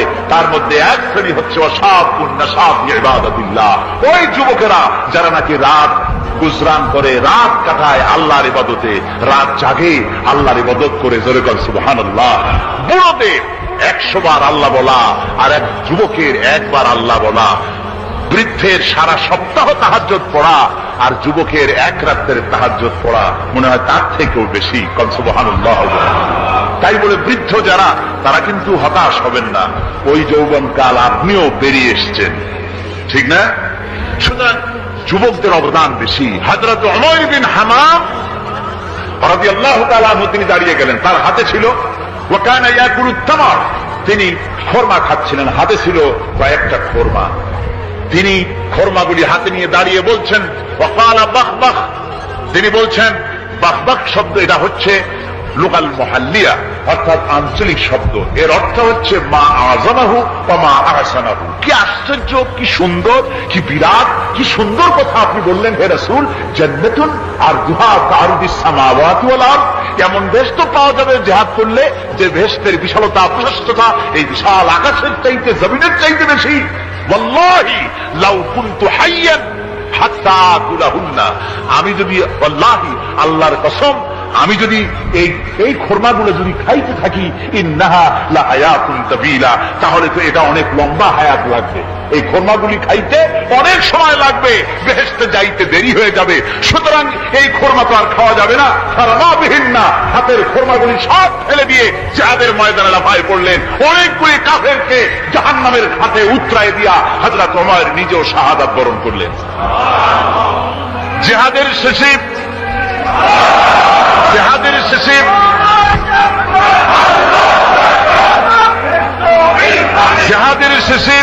শহাদায়ে বদরের সমস্ত শহীদদের লাশ এক জায়গায় এনে সাহাবীরা বললেন, হে আল্লাহর রাসূল, আপনি যখন জান্নাতের বর্ণনা দিতেছিলেন তখন যে যুবকটা খোরমা খেতেছিল আর জান্নাতের আশায় হাতের খোরমা ফেলে দিয়েছিল, যেই খোরমাগুলি খাইতে গেলে তো সময় লাগবে অনেক, বেহেশতে যেতে দেরি হয়ে যাবে, এই কথা মনে করে হাতের খোরমা ফিকে ফেলে জিহাদের ময়দানে এসে শাহাদাত বরণ, যে যুবকটি জিহাদ করেছিল তার লাশে সেও শাহাদাত বরণ করেছে।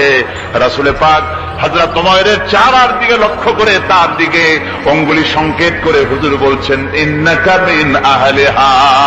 ওমর, যে বেহেশতের জন্য তুমি খোরমা খাওয়ার ধৈর্য ধরতে পারো নাই, আমি নবী সাক্ষী দিচ্ছি তুমি সেই জান্নাতের অধিবাসী। আমার ভাইয়েরা, ওই জান্নাতে যাওয়ার জন্য, আল্লাহর দ্বীনকে প্রতিষ্ঠার জন্য আমাদেরকে ঐক্যবদ্ধ হতে হবে।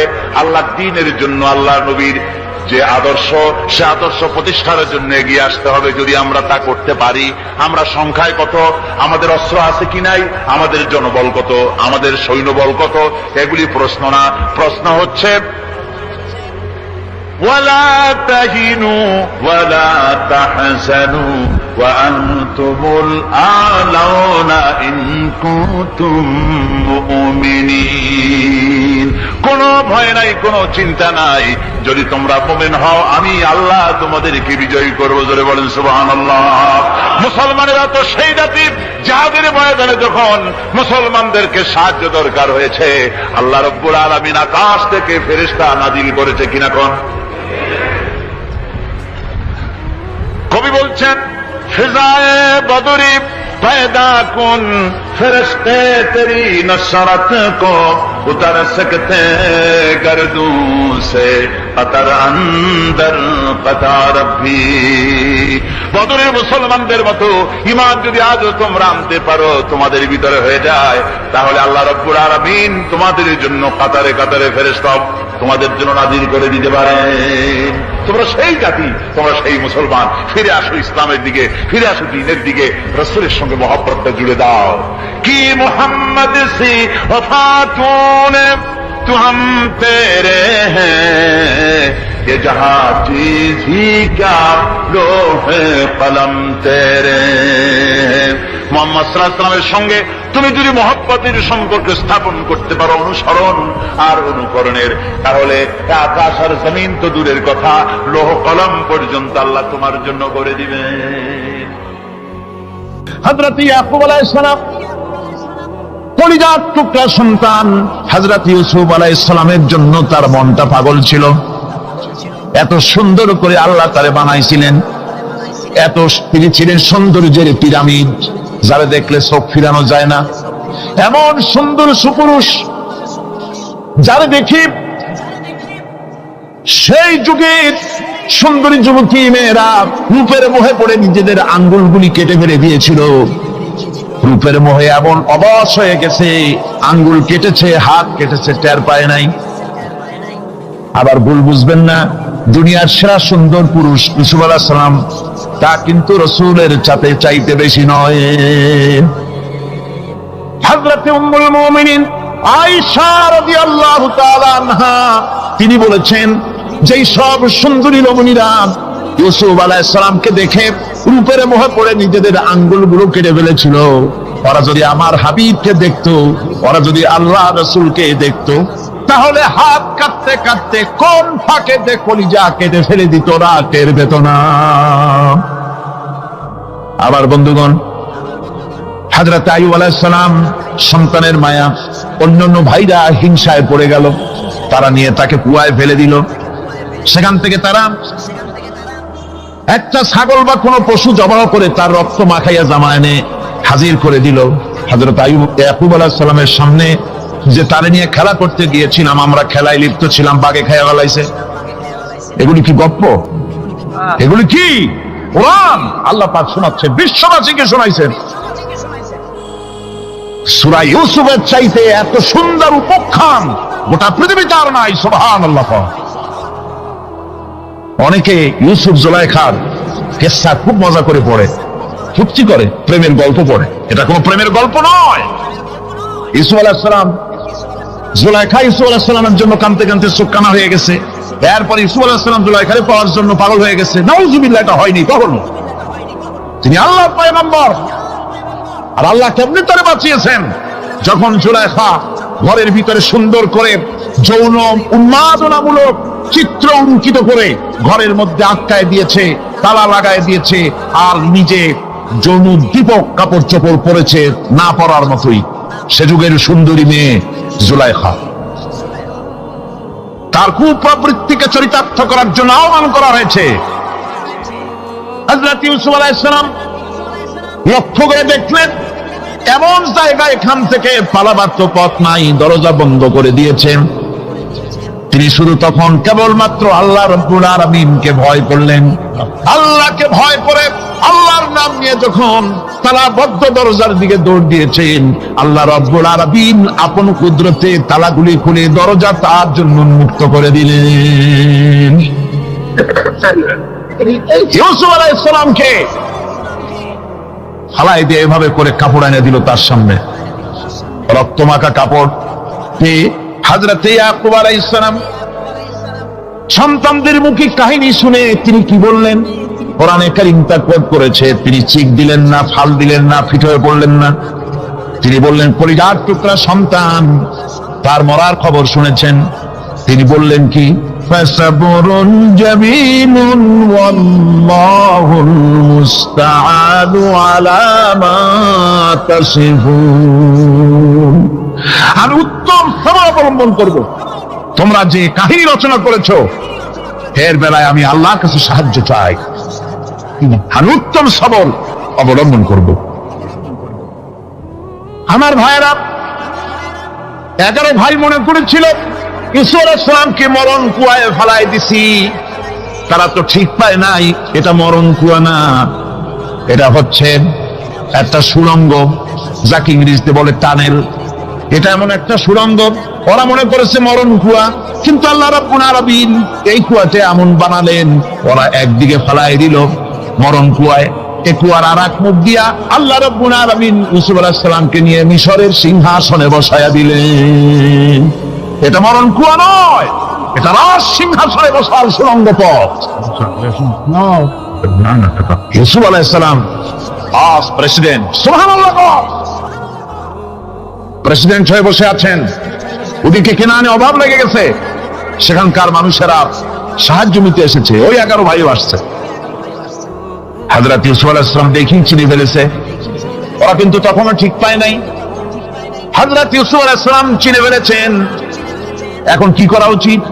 সবগুলোকে ঠ্যাং উপরের দিকে উঁচাইয়া তারপরে সমানে ধোলাই দেওয়াই তো স্বাভাবিক ছিল, আমাদের মতো মানুষ হইলে, ঠিক কিনা? ঠিক তো বলবেনি, অভ্যাস তো এটাই। হযরত ইউসুফ আলাইহিস সালাম তাদের সামনে পরিচয় দিলেন। তারা যখন বুঝতে পারল, লজ্জায় তাদের মাথা হেট হয়ে গেল। হযরত তার এক তো লজ্জা, আর 2 নম্বরের ভয়, জান নিয়ে কেনানে কেউ ফিরে যাইতে পারবো না। এখন অবস্থা হয়েছে যে জীবনই যায় নাকি এখানে। হযরত ইউসুফ আলাইহিস সালাম ভাইদের এই করুণ দুরবস্থা বুঝতে পারলেন। বুঝে চরম ধৈর্য ধরে তিনি কি বললেন? তিনি বললেন, লা তাসরিবা আলাইকুমুল ইয়াউম। ও ভাইরা, তোমাদের বিরুদ্ধে আমার কোনো ক্ষোভ নাই, দুঃখ নাই, বিদ্বেষ নাই, হিংসা নাই, আল্লাহর রাস্তে মাফ করে দিলাম।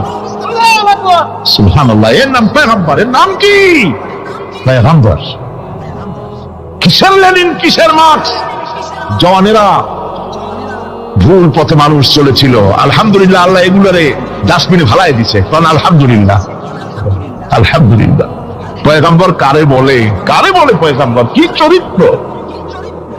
রাসূল করিম সাল্লাল্লাহু আলাইহি ওয়াসাল্লাম তাকে একজন সাহাবী বলছিলেন, হুজুর বলছেন এই কামটা করলা না কেন?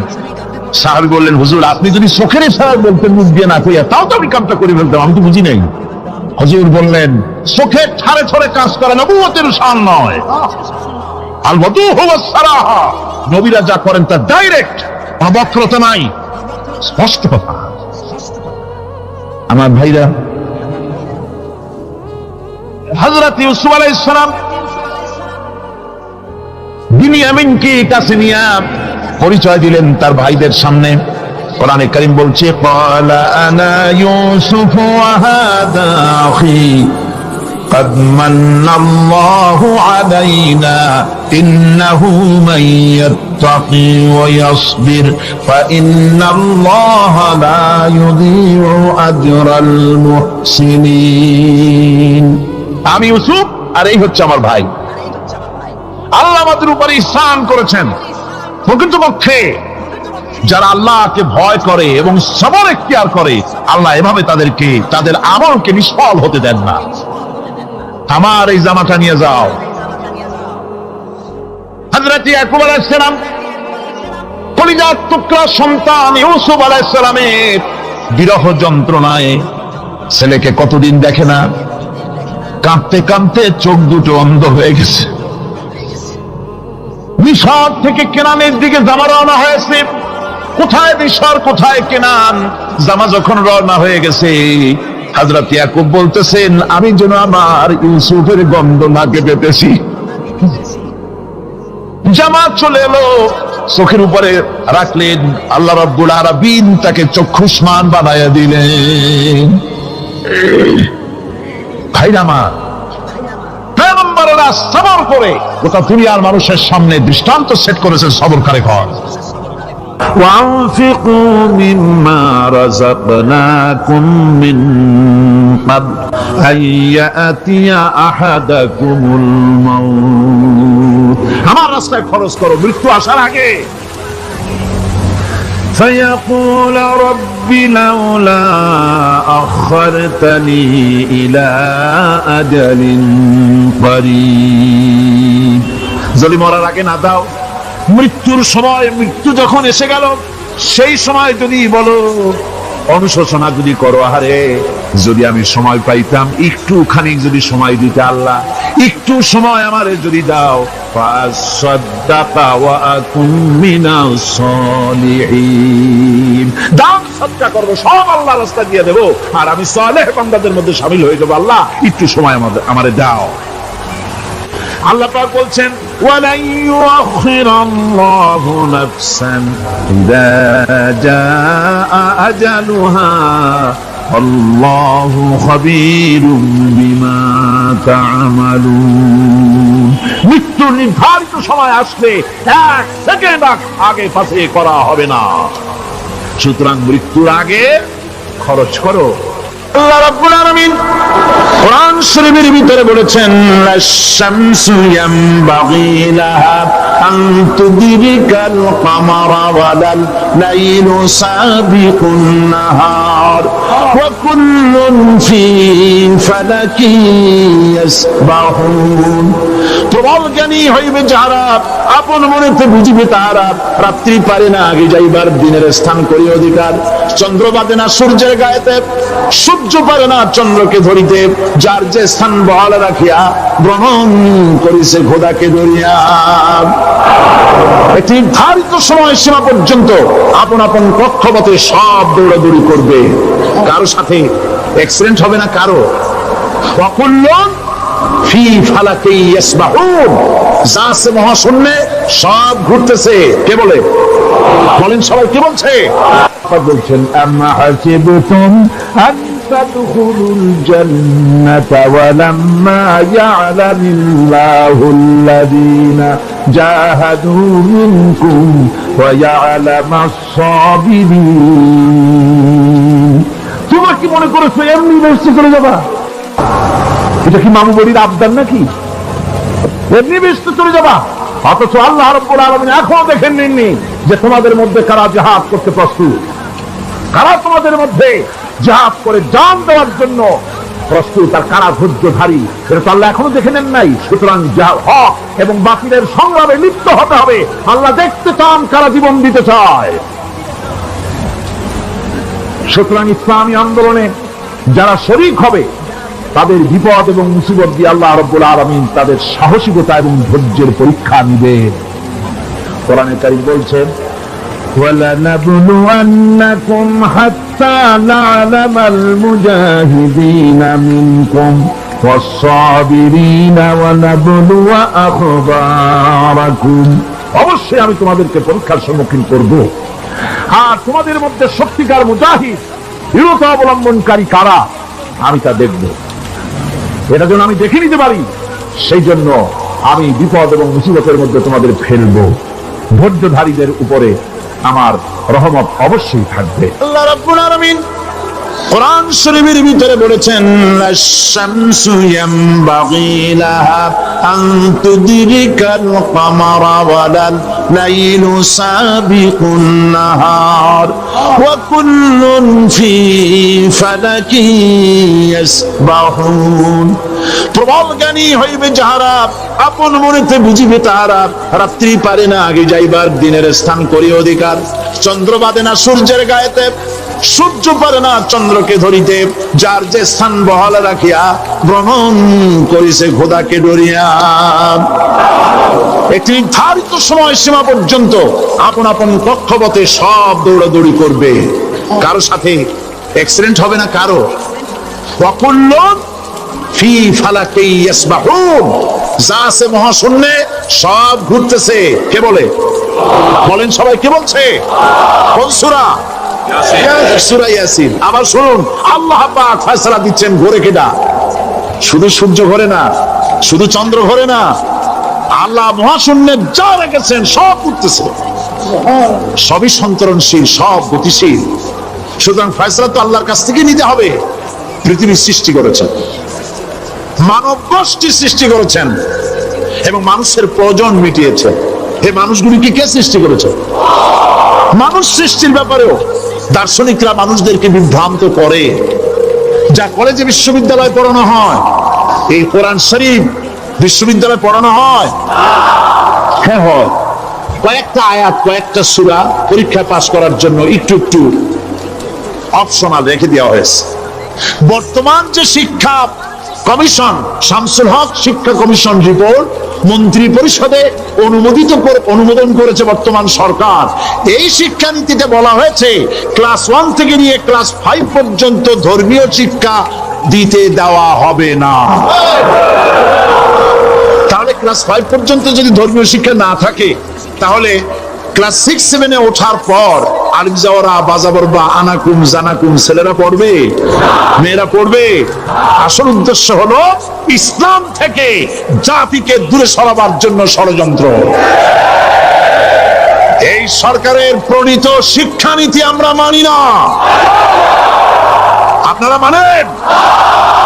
যেই মাদ্রাসা মানুষের চরিত্র সৃষ্টি করে, বর্তমান সরকার সেই মাদ্রাসাগুলি একটা একটা করে ধ্বংস করার পরিকল্পনা গ্রহণ করেছে। সুতরাং আসল শিক্ষা হলো কোরআনের কাছে। আসল শিক্ষা কোথায়? কোরআনের কাছে। কোরআন যদি শিখানো হতো, কোরআন যদি শিখানো হতো কলেজে বিশ্ববিদ্যালয়, তাহলে গতকাল চট্টগ্রাম বিশ্ববিদ্যালয় থেকে যেসব ছেলেরা বিশ্ববিদ্যালয় কর্তৃপক্ষ কর্তৃক বরাদ্দকৃত, হাইজ্যাক করা নয়, বরাদ্দকৃত 4খানা বাস দিয়ে কোরআন শুনতে আসতে চেয়েছিল, বর্তমান সরকারের তথাকথিত সোনার ছেলেরা আসতে দিল না।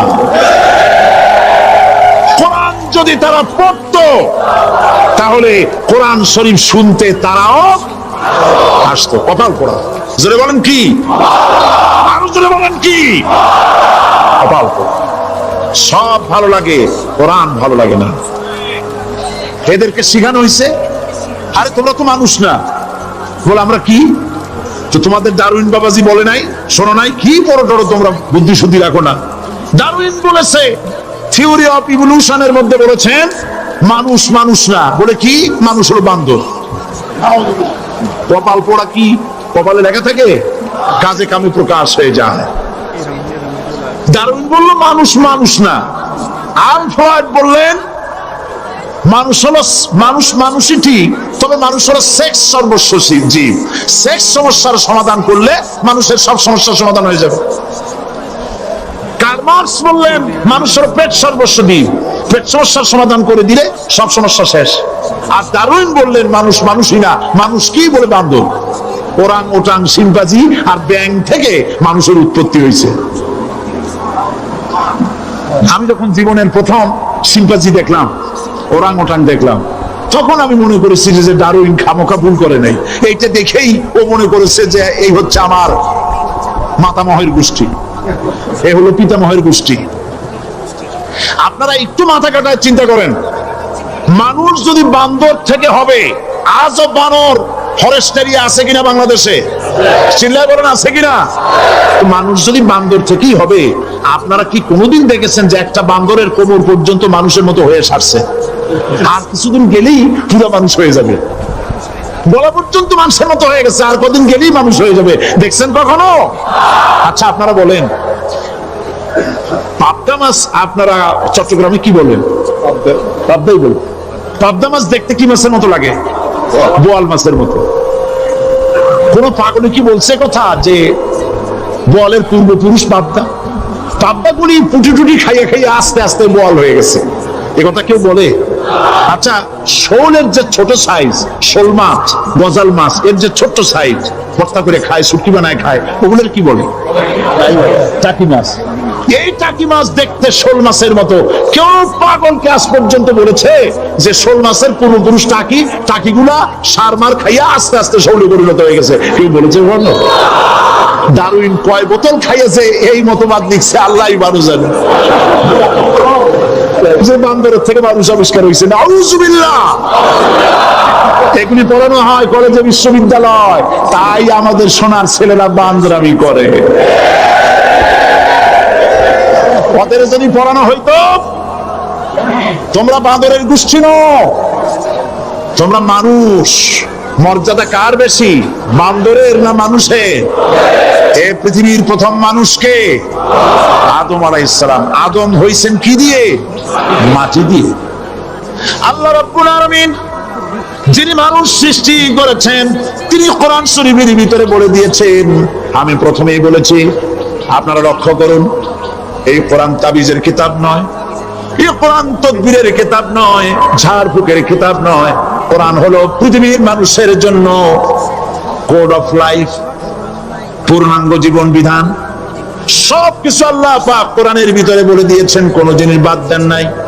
আপনি আমি কেমনে সৃষ্টি হয়েছে আল্লাহ পাক কোরআনের ভিতরে বলেছেন, ইন্না খালাকনাকুম মিন তুরাবিন সুম্মা মিন নুতফাতিন সুম্মা মিন আলাকাতিন সুম্মা মিন মুদগা।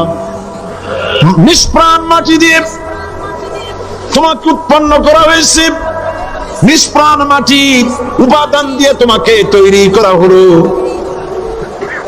মায়ের পেটের ভিতরে এক ফোঁটা নাপাক পানি জমাট রক্তে পরিণত হয়ে গেল, জমাট রক্ত আস্তে করে গোস্ত পিণ্ড হলো, গোস্ত পিণ্ডকে সুন্দর করে সাজায়া হাড্ডি গুড্ডি বানায়া স্ট্রাকচার তৈরি করে তার উপরে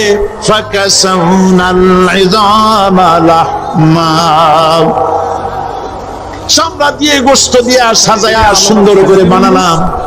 আল্লাহর পরিচয় শুনুন, আল্লাহ আমার কেমন আল্লাহ। মায়ের পেটের ভিতরে সন্তান বানায়া এরপরে যখন রূহ দেওয়া হয়েছে, ক্ষুধা লেগেছে, খাবারের প্রয়োজন হয়েছে, আল্লাহ রাব্বুল আলামিন ওই কচি বান্দা মায়ের পেটে বসে কি খাবে সেজন্য তার মা চিন্তা করে নাই, বাবা চিন্তা করে নাই, সরকার চিন্তা করে নাই। আল্লাহ রাব্বুল আলামিন মায়ের মাসিক অসুখকে বন্ধ করে দিয়ে সন্তানের নাভির সাথে আর মায়ের নাভির সাথে তার লাগায়া, পাইপ লাগায়া মায়ের মাসিক অসুখের রক্তগুলি দিয়ে সন্তানকে বড় বানালেন। মুখ দিয়া এই রক্ত পান করালেন না, মুখটাকে পবিত্র রেখে দিলেন যাতে করে পৃথিবীতে আসার পর ওই মুখ দিয়ে আল্লাহ রাব্বুল আলামিনের জিকির করতে পারো। সন্তান মায়ের ভিতরে পেটের ভিতরে বড় হলো, আল্লাহ রাব্বুল আলামিন বলেন মাস দিন যখন পুরো হয়ে গেল, সুম্মা নুখরিজুকুম তিফলা, বাচ্চার আকারে পৃথিবীতে নিয়ে আসলাম। এখন খাবার কি? পৃথিবীতে যখন বাচ্চা এলো তখন তার পেটের সাথে যে সংযোগ ছিল মায়ের নাভির সাথে আর সন্তানের নাভির সাথে, সেই সংযোগ তার আর কি থাকলো? কি করা হল? কেটে দেওয়া হল। লক্ষ্য করুন, খাবারের জন্য একটিমাত্র পাইপ আল্লাহ লাগাইছিলেন, পৃথিবীতে সন্তান আসার সঙ্গে সঙ্গে পাইপটা কেটে দেওয়া হলো। এবার কি খাবে? আল্লাহ রাব্বুল আলামিন মায়ের বুক থেকে সন্তানের জন্য এবার সিঙ্গেল সিগন্যাল, তার জন্য সিঙ্গেল কোন লাইন যেটা ছিল কেটে দিয়া মায়ের বুক থেকে সন্তানের জন্য ডাবল লাইন আল্লাহ চালু করে দিলেন। এমন দুধ বানায় দিলেন যা শুধু খাবার নয়, শুধু ফুড ভ্যালু নয়, এই দুধের ভিতরে ক্যালসিয়াম, এর মধ্যে ভিটামিন, এর মধ্যে আয়রন, এর মধ্যে মেডিসিন। দুনিয়ার এই সন্তান ছিল ফি কারারিন মাকিন, সুরক্ষিত জায়গার ভিতরে ছিল, কোনো পলিউশন সেখানে যেতে পারতো না, রোগের জার্ম সেখানে যেতে পারতো না। দুনিয়ায় এলো দূষিত আবহাওয়ার ভিতরে, এই সন্তানকে এখনই অ্যান্টিবায়োটিক খাওয়ালে পরে অসুবিধা হবে। আল্লাহ রাব্বুল আলামিন মায়ের দুধের ভিতরে ঔষধ দিয়া রোগের প্রতিষেধক বানায়া দিলেন। এ হলো আমার আল্লাহ। এ আমার কে? আল্লাহ। জোরে বলেন আল্লাহ। আল্লাহ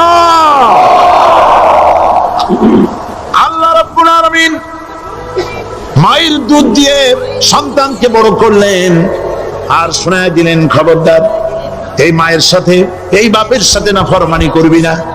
মা বাপের জন্য আমার কাছে দোয়া করবে, রব্বির হামহুমা কামা রাব্বায়ানি সাগীরা। সবাই পড়েন আমার সাথে, রব্বির হামহুমা কামা রাব্বায়ানি সাগীরা। আল্লাহ পাক শিখাই দিলেন বান্দারে আমার কাছে দোয়া করায়, আল্লাহ আমার মা বাপ আমাকে ছোটবেলায় যেভাবে স্নেহের কোলে লালন পালন করেছে, এইভাবে আমার মা বাপকে তোমার রহমতের কোলে লালন পালন করো। মনে থাকবে ভাইরা? বলেন মনে থাকবে? প্রত্যেক নামাজের পরে মা বাবার জন্য দোয়া করবেন, বেঁচে থাকুক আর মরে যাক, দোয়া করবেনই। মনে থাকবে?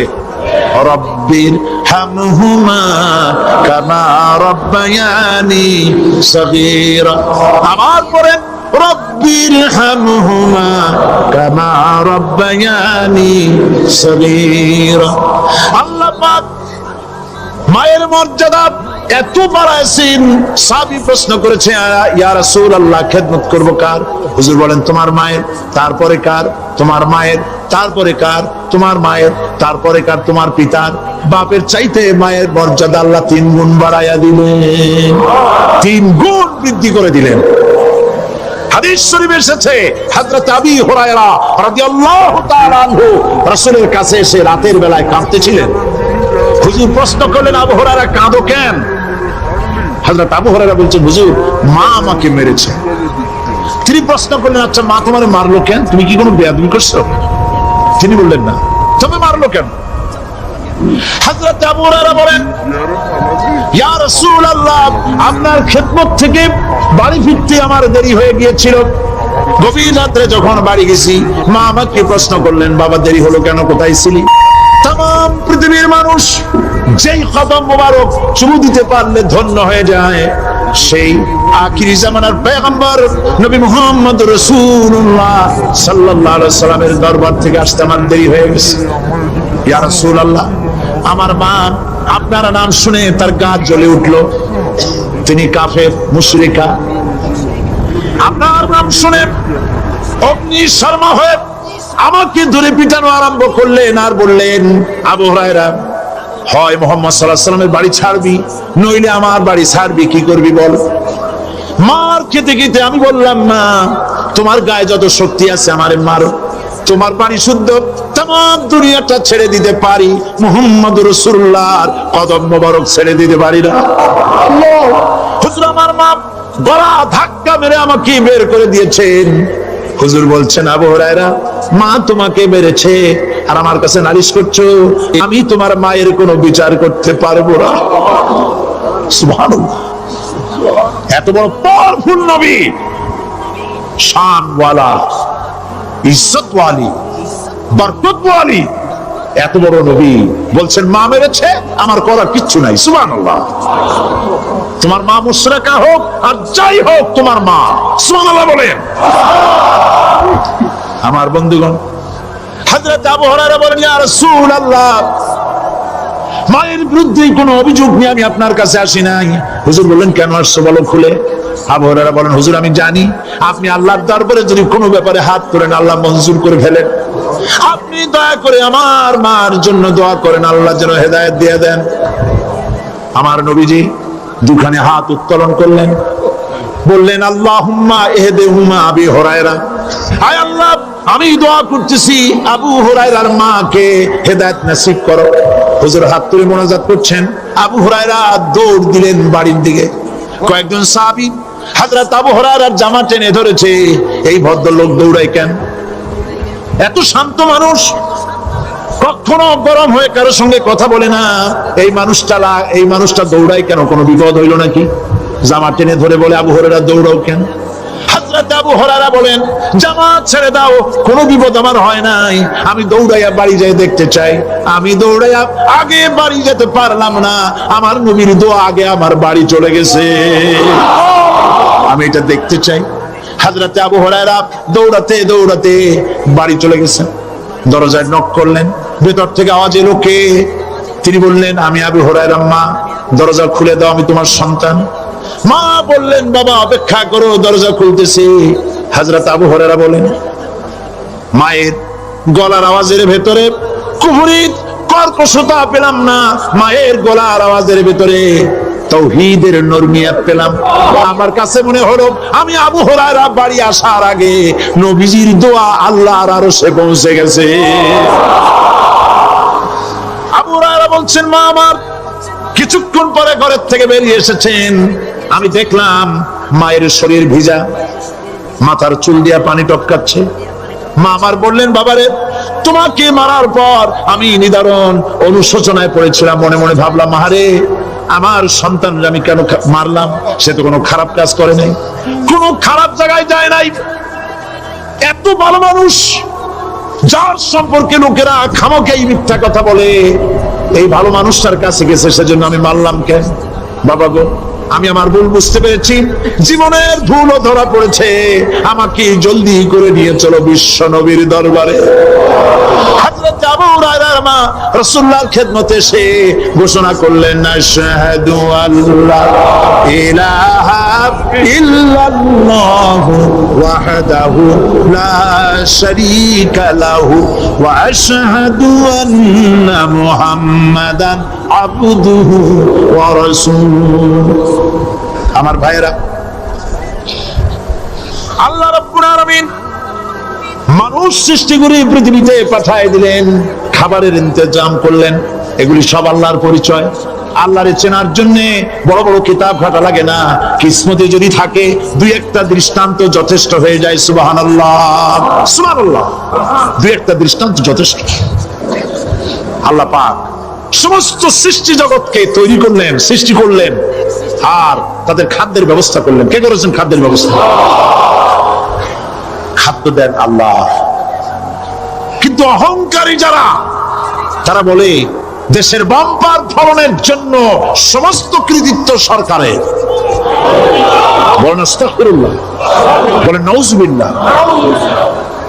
এদের একজন বলছিল 3 বছর কিছু দিবার পারুম না, লোকেরা কয় আমরা না খাইয়ে থাকুম, আল্লাহ কয় আমিও দেহুম, কদ্দুর পারো না খাইয়ে থাকতে।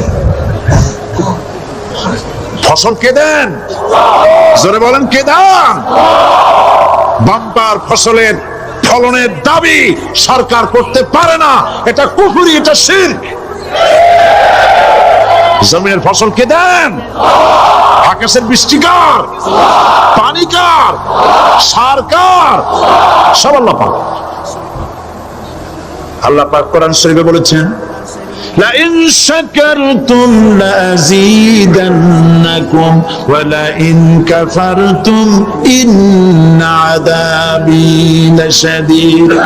আমার নিয়ামতের শুকর যদি আদায় করো বাড়ায় দেব, আর যদি কৃতজ্ঞ হও শুকরিয়া আদায় না করো মস্ত বড় শাস্তি দেব। ফসল দেই আমি আর শুকরিয়া আদায় করো তোমার বাজানে, ঠিক কিনা? শুকরিয়া আদায় করে কার? বাজানে। একটা লোকের, একটি মানুষের যেই প্রশংসা এই সরকার করলো, বিগত 4.5 বছর ধরে একটা মানুষের যত জিকির করলো, প্রশংসা করলো, ছবি টানাইলো, যদি এতটা জিকির এতটা স্মরণ আল্লাহ রাব্বুল আলামিনের করতো, ওদের জন্য আল্লাহর জান্নাতের দরজা খোলা হয়ে যেত। প্রশংসা করবে কার? চিল্লায় বলুন। আল্লাহ পাকের প্রশংসা করবে। খেতে দেওয়ার মালিক তিনি। আল্লাহ পাক বলছেন আল্লাহকে, তার পরিচয় আল্লাহ তুলে ধরেছেন, ওয়ামা মিন দাব্বাতিন ফিল আরদি ইল্লা আলাল্লাহি রিজকুহা। এই পৃথিবীর ভিতরে এমন কোন বিচরণশীল জীব নাই যা রিস্কের দায়িত্ব আমি আল্লাহ গ্রহণ করি নাই। সুবহানাল্লাহ বলবেন না? রিস্কের দায়িত্ব কার হাতে? আচ্ছা দেখুন তো, পৃথিবীর সমস্ত সরকারের কাছে বিভিন্ন মন্ত্রণালয় আছে না? খাদ্য মন্ত্রণালয় বলে কোন মন্ত্রণালয় আছে কিনা? আছে। খালি কয় খামু আর খাবো। খাদ্য মন্ত্রণালয় আছে, থাকার পরেও মানুষ না খাইয়া মরে, ঠিক কিনা? এবার একটু তাকান তো, জ্ঞানের চক্ষু দিয়া তাকান। ফরেস্ট এরিয়া বাঘ আছে কিনা? নাই। সিংহ আছে কিনা? গন্ডার আছে কিনা? হাতি আছে কিনা? বিশাল বিশাল প্রাণী আছে কিনা? জঙ্গলে ছোট্ট প্রাণী থেকে, পোকা থেকে শুরু করে গন্ডার পর্যন্ত, টুনটুনি পাখি দিয়ে শুরু করে ঈগল পাখি পর্যন্ত, নদীর ভিতরে ছোট্ট চুনো পুঁটি থেকে শুরু করে তিমি মাছ পর্যন্ত। প্রাণী তত্ত্ববিদরা বলেছেন সমুদ্রের ভিতরে এমন এমন বড় বড় তিমি আছে যে একটা তিমির ওজন 5000 টন পর্যন্ত হয়ে যায়। 5000 টন তিমিটার ওজন। এ যখন বাচ্চা হয় তখন বাচ্চার দৈনিক দুধ লাগে 50 থেকে 60 মণ পর্যন্ত। কে ব্যবস্থা করে? রুহান ফেরেশতা। তো ওর মা যেমন বাচ্চা তো সেরকম হবে, ঠিক কিনা? কে দেয় খাবার? এবার দেখেন তো, আপনার দেশের এই জঙ্গলে কত হাতি আছে। হাতিরা মিছিল করে আসছে যে আল্লাহ আমাদের এখন আর খাইতে খাইতে দিতে পারে না, বাংলাদেশের গভর্নমেন্ট কিছু দাও।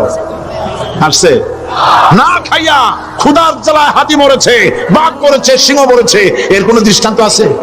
ক্ষুধার জ্বালায় আকাশের উড়ন্ত পাখিরা ছটফট করে মারা গেছে, দৃষ্টান্ত আছে?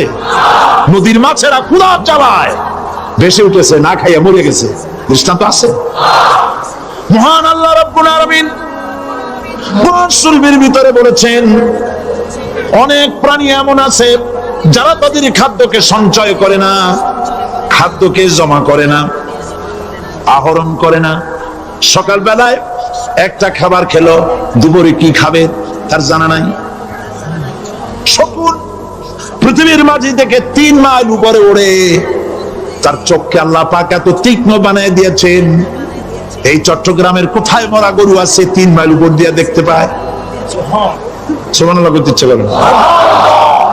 এই প্রাণীগুলি খাবারগুলি কোন গভর্নমেন্ট জোগাড় করে রাখে নাই। আল্লাহ পাক বলেন সবার খাবার আমি দেই।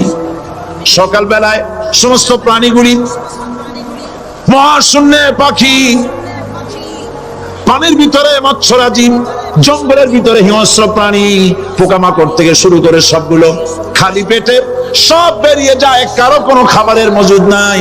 সন্ধ্যা হতে না হতে সমস্ত প্রাণীগুলির পেট ভরাইয়া আমি আবার যার যার ঘরে বেরিয়ে দেই। ওয়ামা মিন দাব্বাতিন ফিল আরদি ইল্লা আলাল্লাহি রিজকুহা। সমস্ত প্রাণীর রিজকের দায়িত্ব আমি আল্লাহর হাতে। কে দেয় রিজক? জোরে বলুন, কে দেন? আল্লাহ। কি খাবেন সব আল্লাহ জোগাড় করে দিয়েছেন।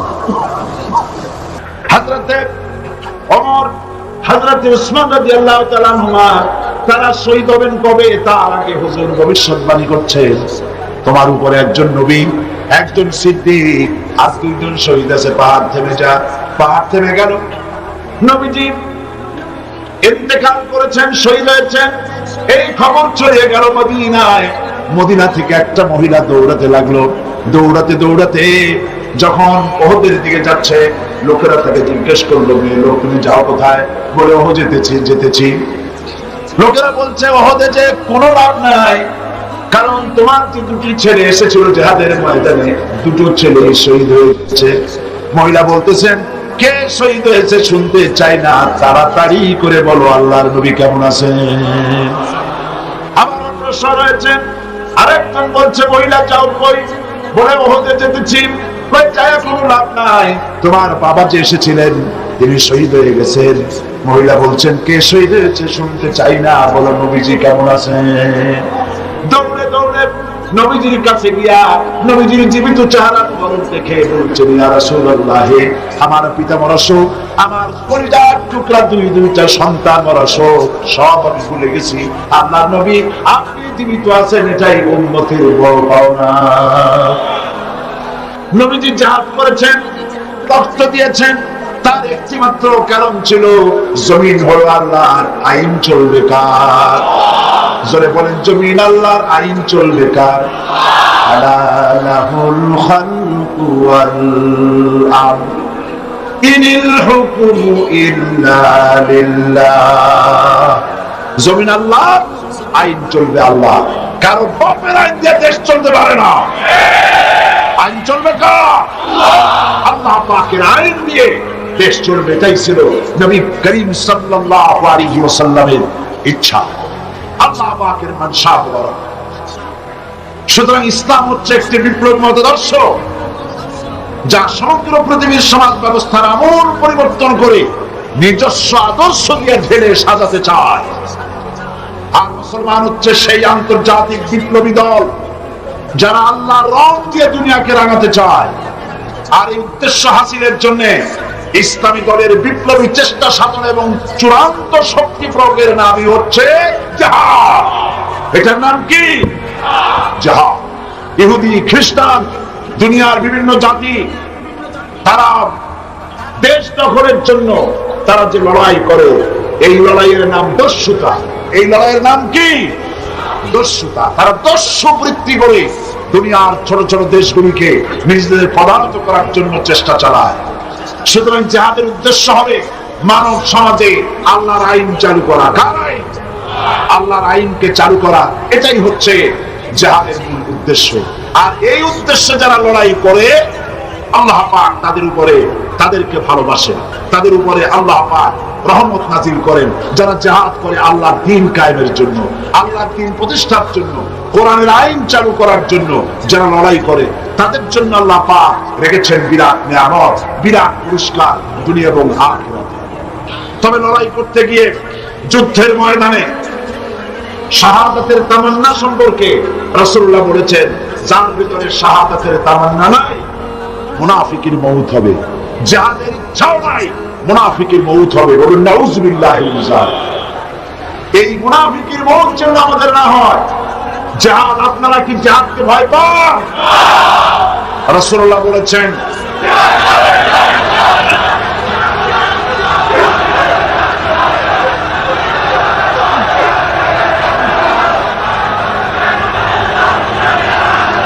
রাসূল করিম সাল্লাল্লাহু আলাইহি ওয়াসাল্লাম বলেছেন, রাসূল করিম সাল্লাল্লাহু আলাইহি ওয়াসাল্লাম বলেছেন, জিহাদের ময়দানে যে ব্যক্তি শহীদ হয়, শহীদি মওতের যন্ত্রণা তোমাদের ভেতরে কেউ কাউকে চিমটি দিলে সেই চিমটি কাটায় যে যন্ত্রণা, পিঁপড়ায় কাটায় যে যন্ত্রণা, শাহাদাতের মওতের এর থেকে বেশি যন্ত্রণা কিছুই নয়।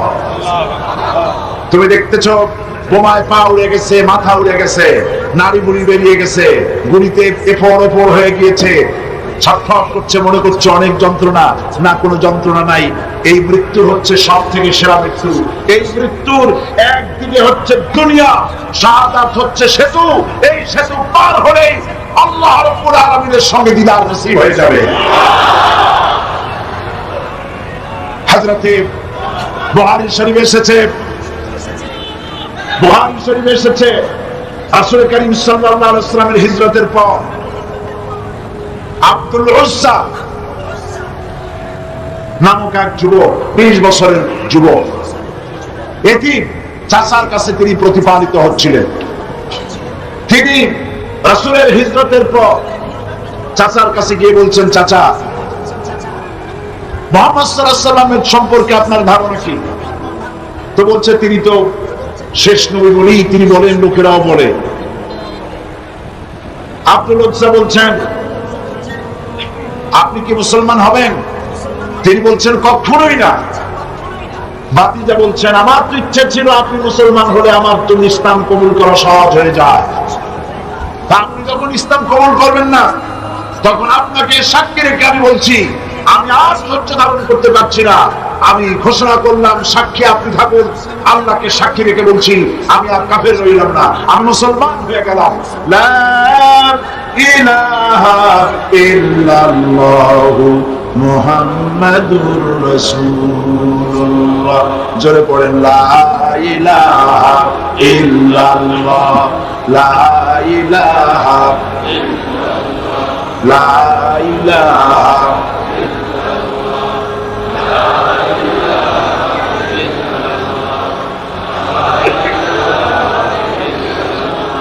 লা ইলাহা ইল্লাল্লাহু মুহাম্মাদুর রাসূলুল্লাহ। চাচা বলছে, আব্দুল উজ্জা, তুমি কি জানো এর পরিণতি কি? কয় না, জানি না। পরিণতি হচ্ছে, তুমি যখন ইসলাম কবুল করেছো, আমি তোমাকে সোনা দানা দিয়েছি, বাড়ি ঘর দিয়েছি, উট ঘোড়া দিয়েছি, সব ফিরিয়ে দাও। তিনি বললেন, কোনো অসুবিধা নাই, সব ফিরিয়ে দিলাম, নিয়ে যান। বাপে জিবরিল থেকে ঢুকলেন, সেখানে তিনি বসে আছেন। রাসূল করিম সাল্লাল্লাহু আলাইহি ওয়াসাল্লাম হুজরা শরীফ থেকে বেরিয়ে দেখেন এক যুবক, মাথার চুলগুলো এলোমেলো, চোখ কোটরগত, সফরের আসর তার চেহারার মধ্যে, হাঁটু বের করা, মসজিদে নববীতে বসা। তুমি কে? তিনি বললেন, আমার নাম আব্দুল উজ্জা। তোমার এই হালত কেন? তিনি ঘটনা শোনালেন। নবীজি বললেন, তোমার নাম আব্দুল উজ্জা নয়, তোমার নাম রেখে দিলাম আব্দুল্লাহ, তুমি আব্দুল্লাহ। হাদিস শরীফে এর নামই এসেছে, ওনার নামই এসেছে আব্দুল্লাহ যুলবাজালাইন। তাকে নেওয়া হলো, আসহাবে সুফফার কাছে নিয়ে রাসূলুল্লাহ বললেন, একে কোরআন শরীফ শেখাও। আসহাবে সুফফা হচ্ছেন সেই সব সাহাবী যাদের বাড়ি নাই, ঘর নাই, স্ত্রী পুত্র কোথায় আছে খোঁজ নাই, যারা এখানে বসে আল্লাহর দ্বীনের জন্য ঘর বাড়ি নাই, এখানে বসে থাকেন, খাবার পাইলে খান, আর খাবার না পাইলে তারা বসে থাকেন। রাসূলুল্লাহর কাছে কোনো খাবার আসলে তা দেওয়া হয়। আসহাবে সুফফার চবুতরা এখনো মসজিদে নববীর মধ্যে আছে। যারা হজ করতে গেছেন মদিনা মুনাওয়ারায়, তারা দেখেছেন। যারা যেতে পারেন নাই, আজকে এই তাফসীরের মাহফিলে দোয়া করি, আল্লাহ যেন এই মাহফিলে যত লোক এসেছে সমস্ত মুসলমান নরনারীকে একটা বার রাসূলুল্লাহর রওজায় গিয়ে সালাম দেওয়ার তৌফিক দান করে দেন। আল্লাহ তার জন্য হজ নসিব করে দেন। সাহাবায়ে কিরাম, আসহাবে সুফফা, আব্দুল্লাহ কি কোরআন শরীফ শিখাইছেন, কোরআন শরীফ শেখাচ্ছেন, আর আব্দুল্লাহ জোরে জোরে কোরআন তেলাওয়াত করেন। তার চিৎকারে, জোরে জোরে তেলাওয়াতের কারণে সাহাবীরা ঘুমাইতে পারেন না, নামাজে ডিস্টার্ব হয়। রাসূলুল্লাহ আসছেন পরে, তারা বললেন, ইয়া রাসূলুল্লাহ, আব্দুল্লাহকে নিষেধ করুন, তার চিল্লানিতে আমরা নামাজ পড়তে পারি না, ঘুমাইতে পারি না, চিল্লাইয়া কোরআন শরীফ তেলাওয়াত করে। নবীজি বললেন, সাহাবীরা, আব্দুল্লাহকে চিল্লাইতে দাও, বাধা দিও না, কারণ তার ইসলাম কবুল করা বড় চড়া দাম দিয়ে ইসলাম কবুল করেছে, লুঙ্গিটাও আনতে পারে নাই। একটাও সারে তাবুকের যুদ্ধের দামামা বেজেছে, রোমানদের সঙ্গে লড়াই হবে। নবীজি তাবুকের যুদ্ধের জন্য, জিহাদের জন্য চাঁদা চাইলেন, যার কাছে যা আছে, আল্লাহ দ্বীন প্রতিষ্ঠার জন্য চাঁদা দাও। এই চাঁদা দেওয়া মাদ্রাসায়, মসজিদে, ইসলামে, জিহাদে চাঁদা দেওয়া নতুন ব্যাপার নয়। আল্লাহর নবী নিজে ইসলামের জন্য টাকা চেয়েছেন, পয়সা চেয়েছেন। নবীজি যখন নিচে টাকা চেলেন, মেয়ে লোকেরা গলার হার খুলে দিলেন, কানের দুল, নাকের ফুল সব খুলে রাসূলের কদমের উপরে ছেড়ে দিতে লাগলেন। টাকা পয়সা সোনা দানার স্তূপ হয়ে গেল। হুজুর এদিক ওদিক তাকায় বলেন, সাহাবীরা সবাইকে তো দেখি, আমার আবু বকর কোথায়? হযরত আবু বকর একটা খুঁটির আড়ালে দাঁড়ানো ছিলেন।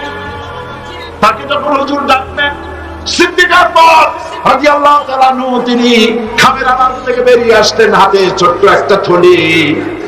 সেই থলিটা হুজুরের হাতে তুলে দিলেন। নবীজি